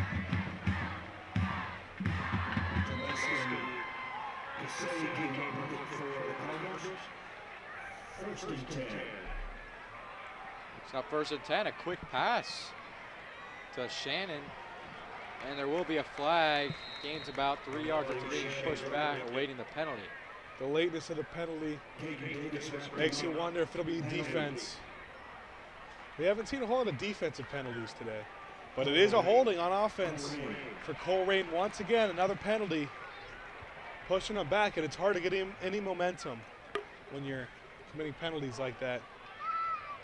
And you could argue that these penalties are the main reason the Comets are the lead right now. And that was one of the keys to the game coming in, was that Mason knew they had to capitalize on Colerain's penalties, and Colerain had to improve.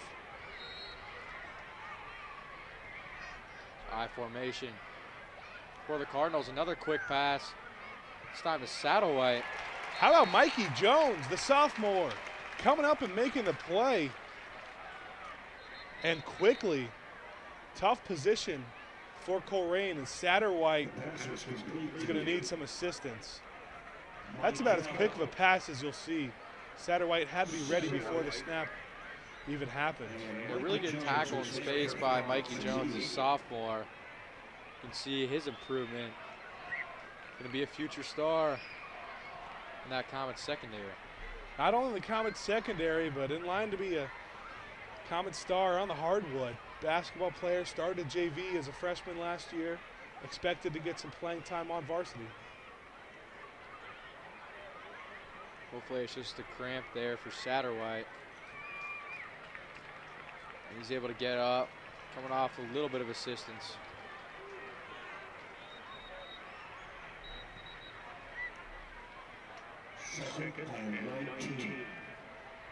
It'll be on a 2nd and 19 at their own 26 for Colerain.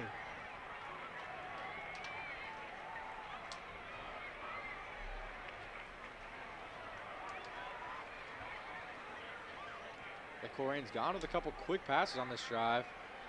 Now they set up the pass again, but Jennings, no room.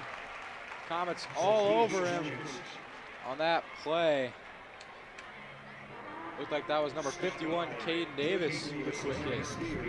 Yeah, how about Davis? He's been getting in there on every play. Not always making the tackle, but he's filling his hole.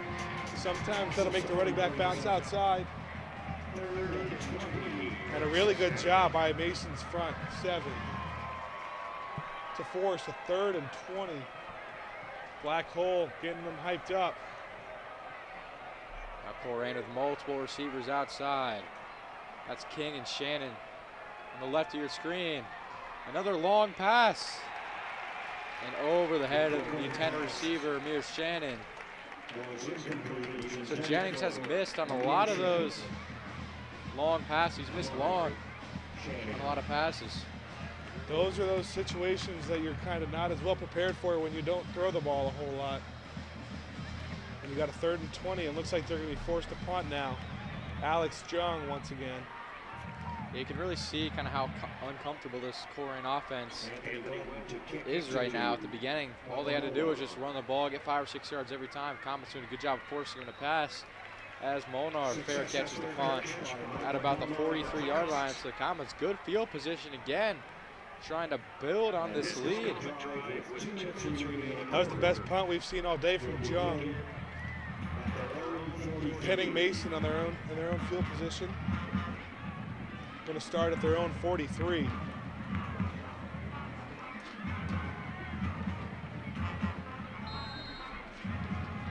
Got to give a lot of credit to Michael Molnar with his flexibility this year. Thought he was a starting quarterback coming in. To bring Larson Brown in, he's fine with playing receiver. He punts, he plays some defense. Now he goes back to quarterback. He's making the transitions pretty effortlessly. As Sailors goes up the middle for no gain. There's another one of those read options, and probably a play that Molnar felt either of the options were good. Just takes the safe route, handing it out to Sailor.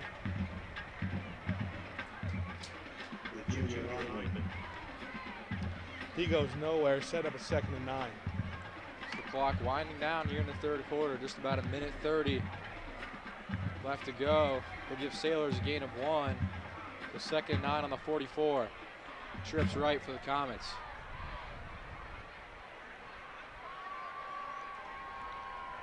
Molnar will take the snap, and he tries to find Garnett. A risky throw there, not a lot of space. A dangerous play, but the defense from Colerain, they'll tell you a lot of times play the man, not the ball, and he did that perfectly there. But sometimes you got to make the early read and try to make a play on the ball, as he was just going for the man. He made no pursuit on the ball.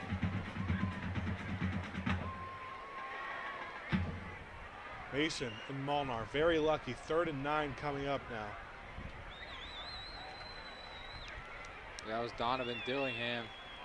Very nice defensive play.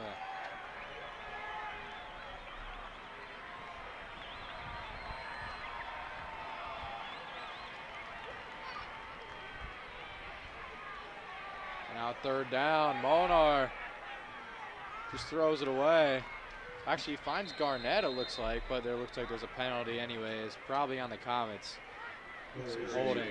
Multiple penalties and even a hat on the field, meaning one official saw at least 2 different fouls. Yeah, the Comets and Cardinals both kind of knew that. Both kind of stopped a little bit. Looks like there might be someone at least offsetting. Officials pointing both ways in their discussion.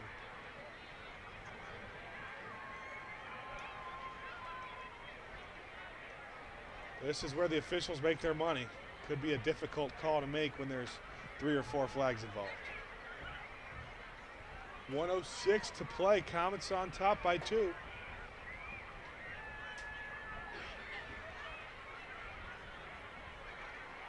The head referee goes to talk it over with the umpire.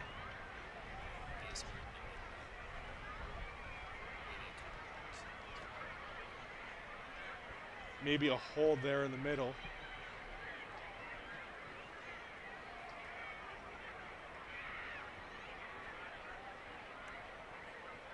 Looks like, I'm no lip reader, but Castor may have said something like 2 guys holding. We're gonna look at the hold in the middle, or more of a tackle from the sophomore Dom Bomarito. And then on the outside, once again, the double team from Davidson and Wood. So it could have been 2 possibilities for holding. As we look down the sideline, see Michael Molnar's throw to Garnett. Nice catch by Garnett, trying to change directions.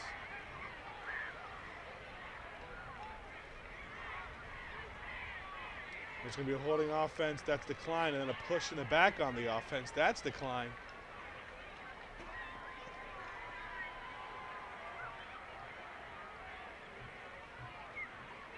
And they're going to take the penalty that results in a loss of downs. It may have been an illegal man downfield,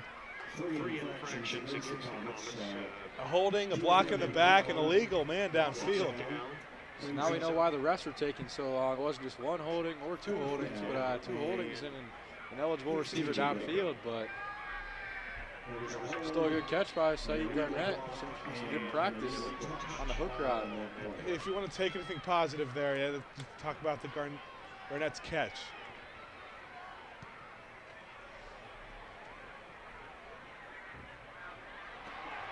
The punt from Mona will bounce. That's Jason Young on the return, gains about 6 or 7 yards. So Colerain offense led by Zay Jennings. Jason Young's done a really effective job all night tonight on kick and punt returns. It's felt like Colerain's always had good field position.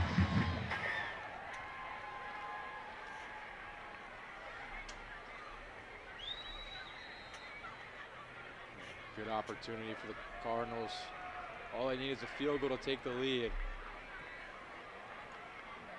They're going to go with that triple option formation. That's Flowers. Gains about 7 on first down. A little bit of a counter there to the left. This clock's winding down here in the third quarter. It's felt like Flowers, anytime he gets the ball, he's a threat for about 8 or 9. Because if he gets that hole, then he's able to break through any linebackers or secondary that make contact coming up. Brings up a 2nd and 2. This time Jennings will take it himself. Good effort there, diving close to the first down marker. Zach Rogers able to make the play. Good job keeping him at the line as we're under 10 seconds to play. It looks like Colerain's going to run out the clock. And after 3, Mason in line to pick up their first victory since joining the GMC over Colerain.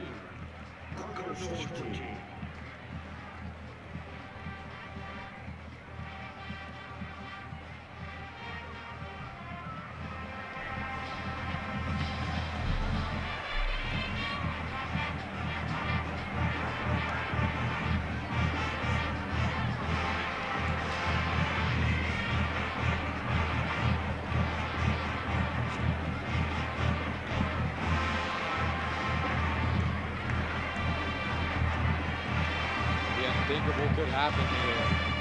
These Comets win against the Colerain Cardinals. Something these fans have certainly dreamed about for a long time. Especially Castor. I can't imagine how stoked he would be. And I know Colerain fans are tired of hearing this, but they have not been the same without Coach Bolden, who's now at Lakota West. Now they're the dominant GMC team, the team to beat. Yeah, West, of course, winning the GMC last year. Tom Bolden's son, Mitch, the quarterback for the Firebirds.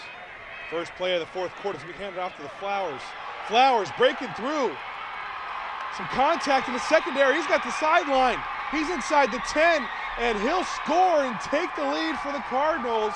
MJ Flowers, his 2nd touchdown of the game. I'll tell you what, man. MJ Flowers is attending the same school as Tony Romo and Jimmy Garoppolo for a reason. Big outside rush from Flowers. Using his speed there on the outside. A mix of strength and speed. So tough for the Comets to bring down. And just like that, Comets lead erased. Now it's 2016. The extra point coming up here from Jung.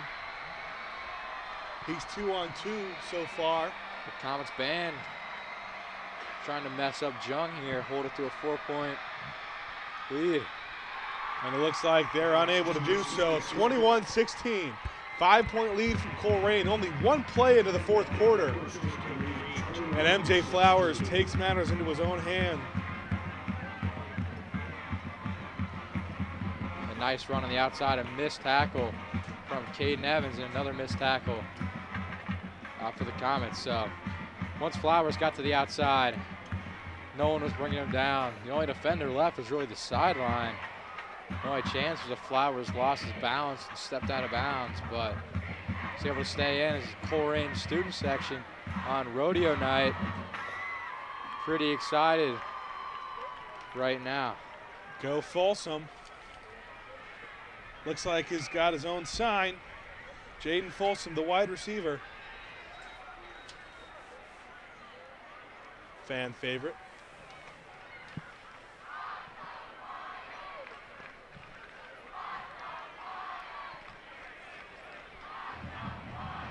It's a why so quiet chance here from the Cardinals. You know, you don't want to get in that battle with the black hole. The black hole, even when Mason's struggling a bit, they don't stay quiet for long.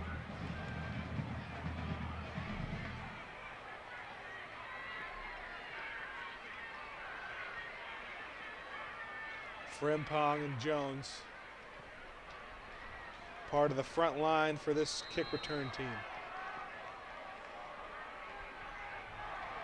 Mason trying to change the tide. Colerain flipped momentum quickly. The kick from Jung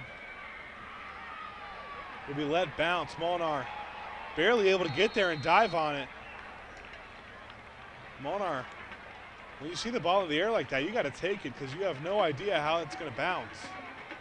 Almost disastrous there for the Comets. Fortunately, able to come up with it. As you see, it kind of bounces back toward Colerain. Got some hesitation there by Garnett and Molnar kind of deciding who's going to get it. Molnar able to pick it up while Aaron Foster was approaching there. So Mason's offense will come back out on, led by Molnar. Brown still on the sideline after taking that blow to the head. Molnar's got twins to his right, a man in motion. That's Braden Greer, his first snap of the game. He handed off up the middle, a fake by Molnar. That read option, he'll pick up a few yards.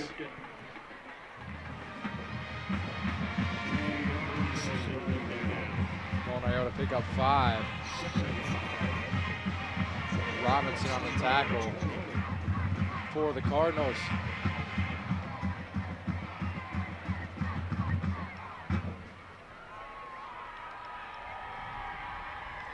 This time it'll be twins to the left. Braden Greer staying in the game after the Lewis injury. One man in the backfield with Molnar. Another read option. This time it will be handed off to Sailors. Sailors bouncing around will pick up the first down. Great run from the junior Sailors. A really good job from Sailors. More of a power back, kind of north to south guy, but a lot of east to west there. Cutting back and forth, really working for every yard, able to move the chains. Can't say enough about his performance tonight. He had that big touchdown in the first, and other than that, he's filled in really nicely to keep the Comets going.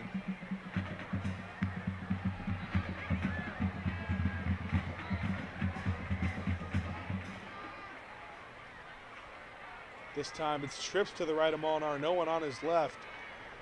It'll be handed off right up the middle once again to Sailors. Mason, it is the fourth quarter and they're down 5, but they got a lot of time. They're in no hurry. The Comets, I'm sure, trying to take a lot of time. See if they're able to score a touchdown and give Colerain the ball back with not a lot of time left.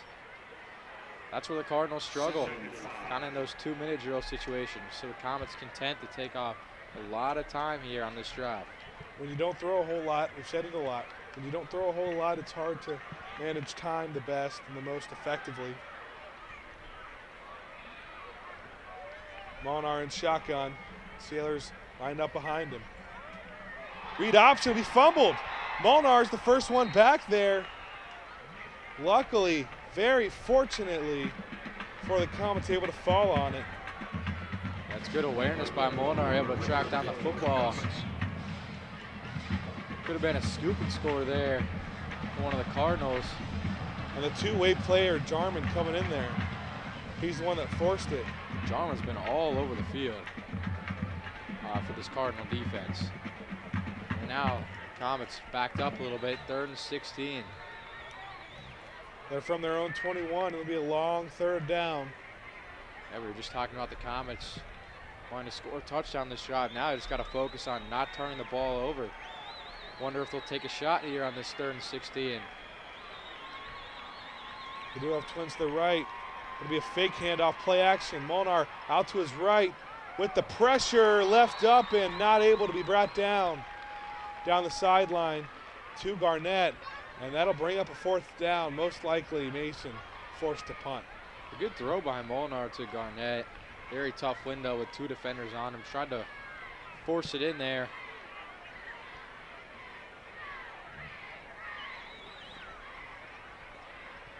A pretty good throw to Garnett. And good coverage by the Cardinals secondary as well with 2 guys on him. Corey Myrick, leader of that secondary, made a really nice play there. Punt by Molnar. Up, take a few bounces, and finally taken at about the 25 and brought back to the 44. There is a flag on the field though. Maybe another holding penalty for the Cardinals. Jason Young, another return.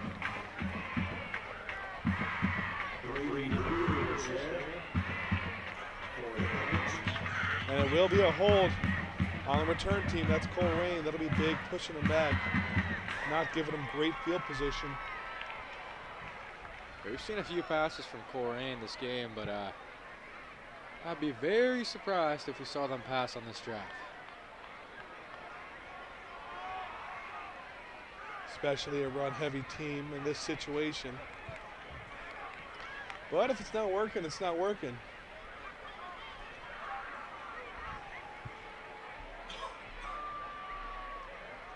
Looks like they'll start their drive from their own 23-yard line. Setting up that triple option formation again. Shannon and Jarman, the wings. Flowers in the backfield, it's handed off to him. He's going to try to bounce outside. A few Comets swarming right there. We'll take him down only a few yards after the line of scrimmage. Yeah, Jones, Spears, Evans, Frimpong, all 4 Comets took to take Flowers down. It's on every play. You have to swarm MJ Flowers or he'll explode for a touchdown. You've already saw it in the first play of the 4th quarter. 2nd and 6. Same formation, only 1 wide receiver to the right. And there's going to be an offsides penalty. Looks like that was maybe on Ott or Spears. And they're going to say it was a false start. I must have missed that part.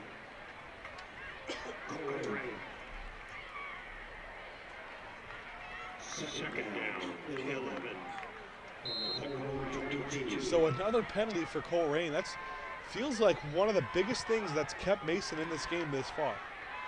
Yeah, certainly. I feel like we're saying a false start penalty like every other play right now, Ben. False start and holding. Brings up a 2nd and 11 now. Shannon in motion, handed off to him. Excuse me, that's Jarman breaking out to the outside. Man, trying to make the tackle on the sidelines. Caden Evans and Mikey Jones finally team up to push him out. The Frimpong almost got the tackle in the backfield on Jarman. Able to gain about 5 yards at 3rd and 5.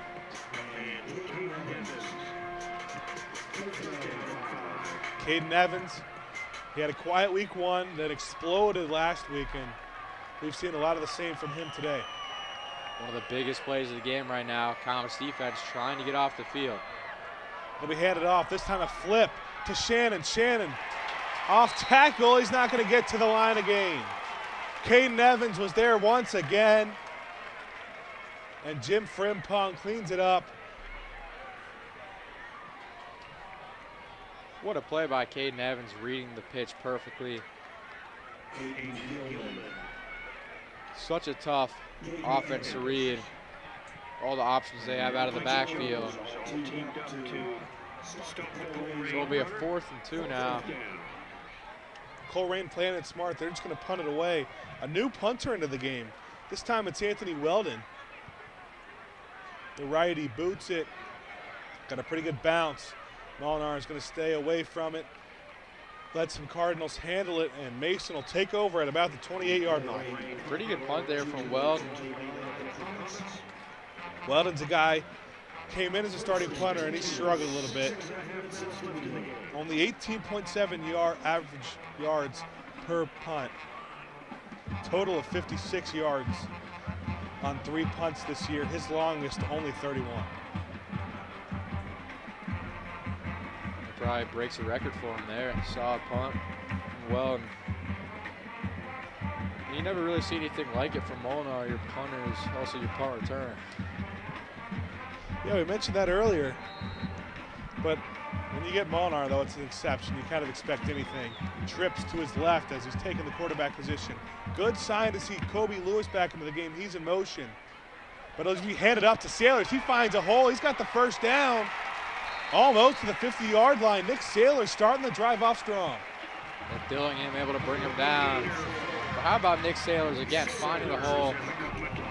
Very good block from the Comets line.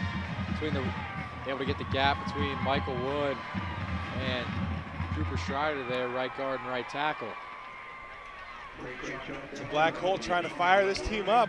We're about halfway through the fourth quarter. Mason seeking their first victory over Colerain since joining the GMC. This time there's trips to Molnar's right. Lewis in motion again. Sailors behind him. Some movement from the defense, nothing called.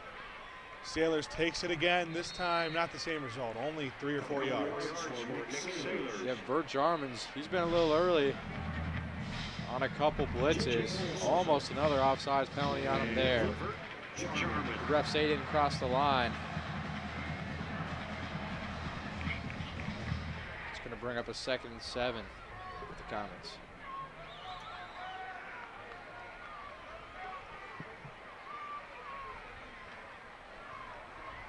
Colerain's defense trying to hold. That's kind of what they're known for this season so far, has been their defense. Molnar with twins to his right and Lewis to his left. Garnett will join Lewis through motion. Fake handoff taken by Molnar. And he's only going to get a yard or two. A pretty good play design there. Comets going on the fake handoff. Molnar kept it, unfortunately only able to get a gain of 2. Still a pretty manageable 3rd and 5. Be interesting to see if the Comets run or pass here. Wouldn't be surprised to see either option. If you're just joining us, Colerain got it started off strong. Eastern Illinois commit MJ Flowers in the first quarter. Got it started early. Nick Sailors responded. Then Colerain went on a little bit of a run. Taking a 14-7 lead. Mason responded but missed the extra point off the touchdown from Garnett. But we're able to capitalize with a field goal as there's a run up the middle from Sailors. And then it was the touchdown from MJ Flowers, his 2nd of the game. Really powering through the defense, using his speed and his size. And that's where we are right now. 4 minutes to go. Comets down by 5 and have a big That's Caden Evans coming in. 4th and 3rd coming up. Caden Evans coming in, the linebacker on this offensive snap. Plays a little fullback sometimes. This is the most crucial play of the game this far. 4th and 3.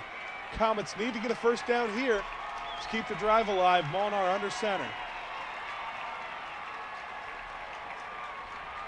A lot of players up front for Colerain. Hand off to Sailor. Sailor stuffed, trying to get the extra yard. And he's going to be short. Turnover on downs. Colerain forces it. And the Cards take over at Mason's 45. You could tell Colerain was expecting that there. Got about 8 or 9 men in the box. The Comets brought Caden Evans in at fullback, usually a running type situation. I wonder if they go with play action a little bit there, just no room whatsoever. They brought a lot of defensive players in. Caden Davis is in there as well to add some extra blocking. But Colerain takes over 3:32. It's not over yet. Not all hope lost for Mason. Weird play. Looks like it might have been a fake handoff and just kept for no gain. Flowers was met right at the line of scrimmage. Evans stopped him with just 1 yard gain. Evans all over Jennings on that play as he goes over the sideline.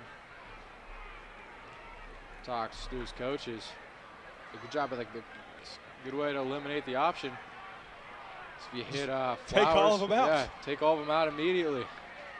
Colerain's offensive line's done a great job today, so it's going to be a little more difficult than it sounds.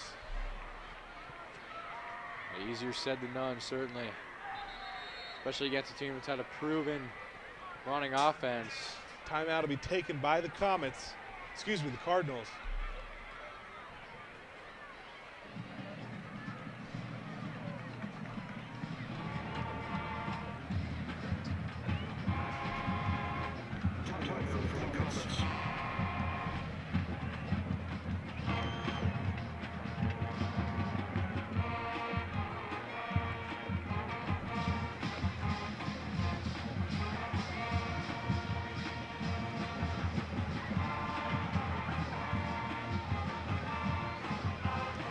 After talking it over, both teams head out back onto the field. I'd like to give a big shout out to our producer, Josh, and all the camera operators. Everyone doing a great job coming together, putting such a special broadcast together. Thankful to be commentating this one on ICRC. Having a lot of fun this football season, certainly. Yeah, and ICRC, if you're interested in putting together a production like this, is looking for volunteers. It's been a fun one. The flip to Flowers. And he got the first down. That's big.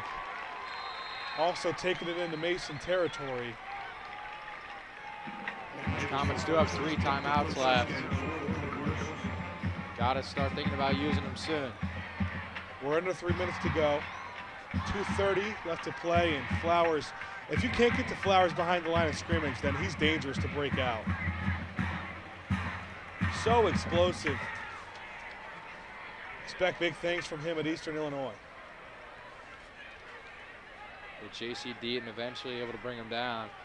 Not before a big pickup, getting inside Comets territory at their 40. Same triple option formation, Shannon in motion. Handoff given to Flowers. This time, a swarm of Comets is there. Comets will call their first timeout, so 2 remaining here. They got a 2nd and 10 coming up. Good job by Bates hitting Flowers immediately. Yeah, and it's convenient that Mason hasn't burned any of their timeouts yet until this one. The Comets cannot afford, though, to give up another first down.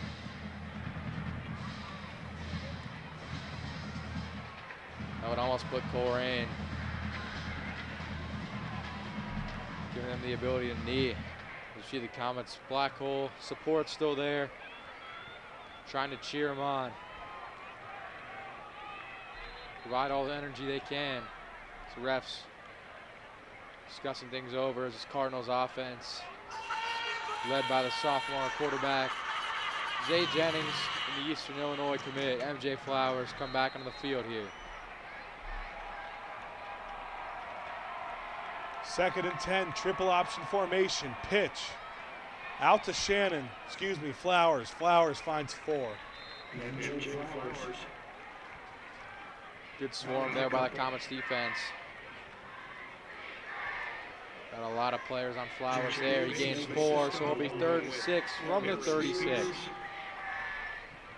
And the Comets will call another timeout. There's now only 1 remaining.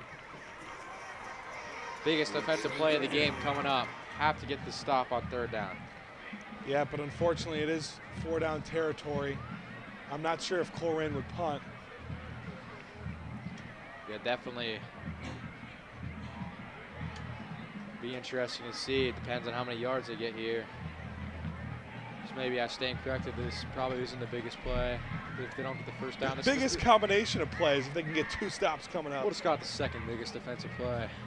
You'd hope. Maybe. Yeah, you'd hope. You hope if you're a Comet fan. Brian Castor could be the first time in his career beating Colerain if they can pull off a comeback.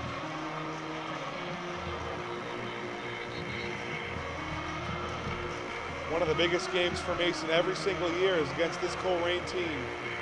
they've dominated the GMC for years and years, starting to fade away, and that role's been kind of handed to Lakota West directly with the head coach Bold moving from Colerain to Lakota West.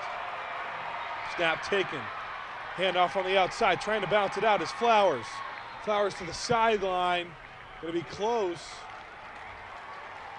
We'll see if they give them the first down, and they're going to signal a fourth down. 4th and 1 coming up for Colerain. A pretty good effort by Flowers, cutting to the outside. Stiff arm there. Bates, Davis, Rogers all trying to knock him out of bounds. So here it is. Here's what you've been waiting for. The biggest defensive play of the game.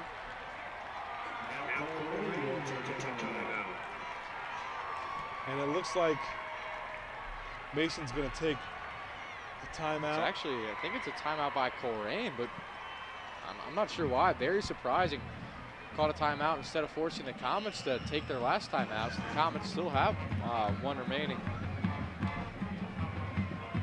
But I guess talking things over, because if they get this first down.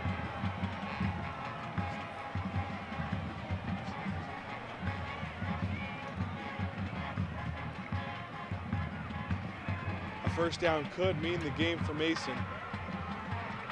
Colerain might be able to go into victory formation. Mason only has one timeout left. So the biggest defensive play here for the Comets. They're going to stack the box. Music's getting loud. Black Hole's getting loud. Parents getting loud. It's been Colerain's strength throughout their entire program's history in short yardage situations. 9 in the box for Mason. Give it to Flowers. Flowers' effort might do it. It'll give them the first down. Colerain totally deflates the Comets' energy. The Comets defense probably could figure what was coming.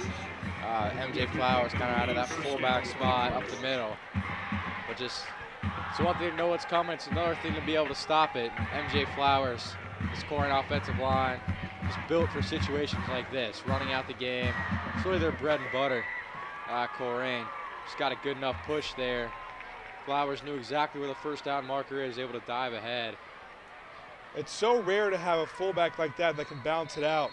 And victory formation for Colerain. Mason will burn their 3rd and final timeout. It's going to take a miracle, though, for the Comets. Timeout, Mason.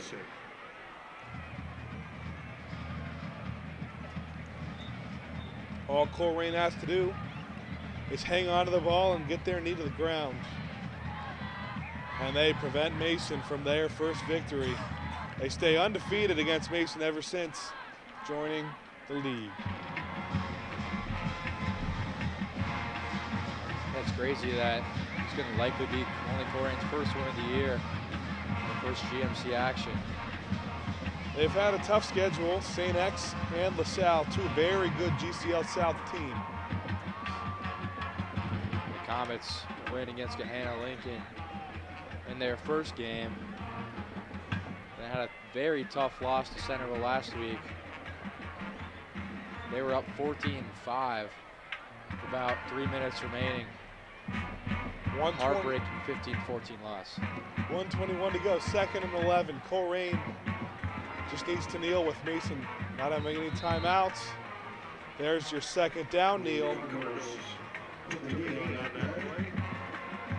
They'll let about 38 seconds run off the clock.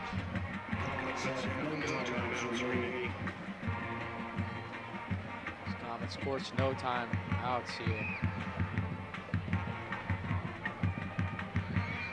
Will be snapped in about 36 seconds. So how about the game here from MJ Flowers? He's got a couple of touchdowns, and the icing on the cake, a couple of runs in this last drive to give him first downs. Most likely, for sure, the player of the game. Stoppage of play. And Colerain takes a timeout. Not sure what their thought process here was. Maybe some miscommunication, some confusion. I guess they're just icing themselves on the knee. Maybe they want to give Mason a fair shot.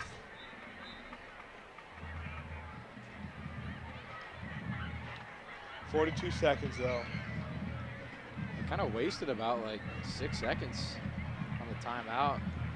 They didn't have to snap it until about 36 instead. Well, it's interesting here. The play clock's 40 seconds. So with time stopped at 42, they're going to take the knee and have about 2 seconds to go after they have to take their 4th down snap. So maybe they take that 4th down snap and just run around and make sure the clock runs down, giving Mason no time. But they got to take a knee here without taking any time off. That's likely what they'll do with a couple seconds left. Remember the Bengals-Ravens game a few years ago? Sam Cook, the Ravens punter, had it and he ran about the ball for like 12 seconds. It's a classic time. Typical Bengals. Exciting season coming up for the Bengals. Comets unhappy. Looks like the play clock started a little late. Officials aren't going to do anything about it, as the play clock's sitting at about 14 seconds as 12 seconds hit on the game clock. So Colerain will run this clock out and take a 21-16 victory to open GMC play over the Mason Comets. Great performance from the young quarterback, Zay Jennings, and the running back, Eastern Illinois commit, MJ Flowers. Colerain students making the trip, as we see. Happy to get their first victory of the year. So both teams go to 1-2 on the year. The Comets will play Middletown on the road next Friday, their first road game of the year. Touchdowns from Sailors and Garnett. Not quite enough for the home team, Mason Comets, to get their first win since joining GMC play over the Colerain Cardinals. Thanks for joining us all night. I'm Ben Haller alongside my partner Evan Amazon and the fantastic ICRC crew. Final score from Dwire Field, 21-16.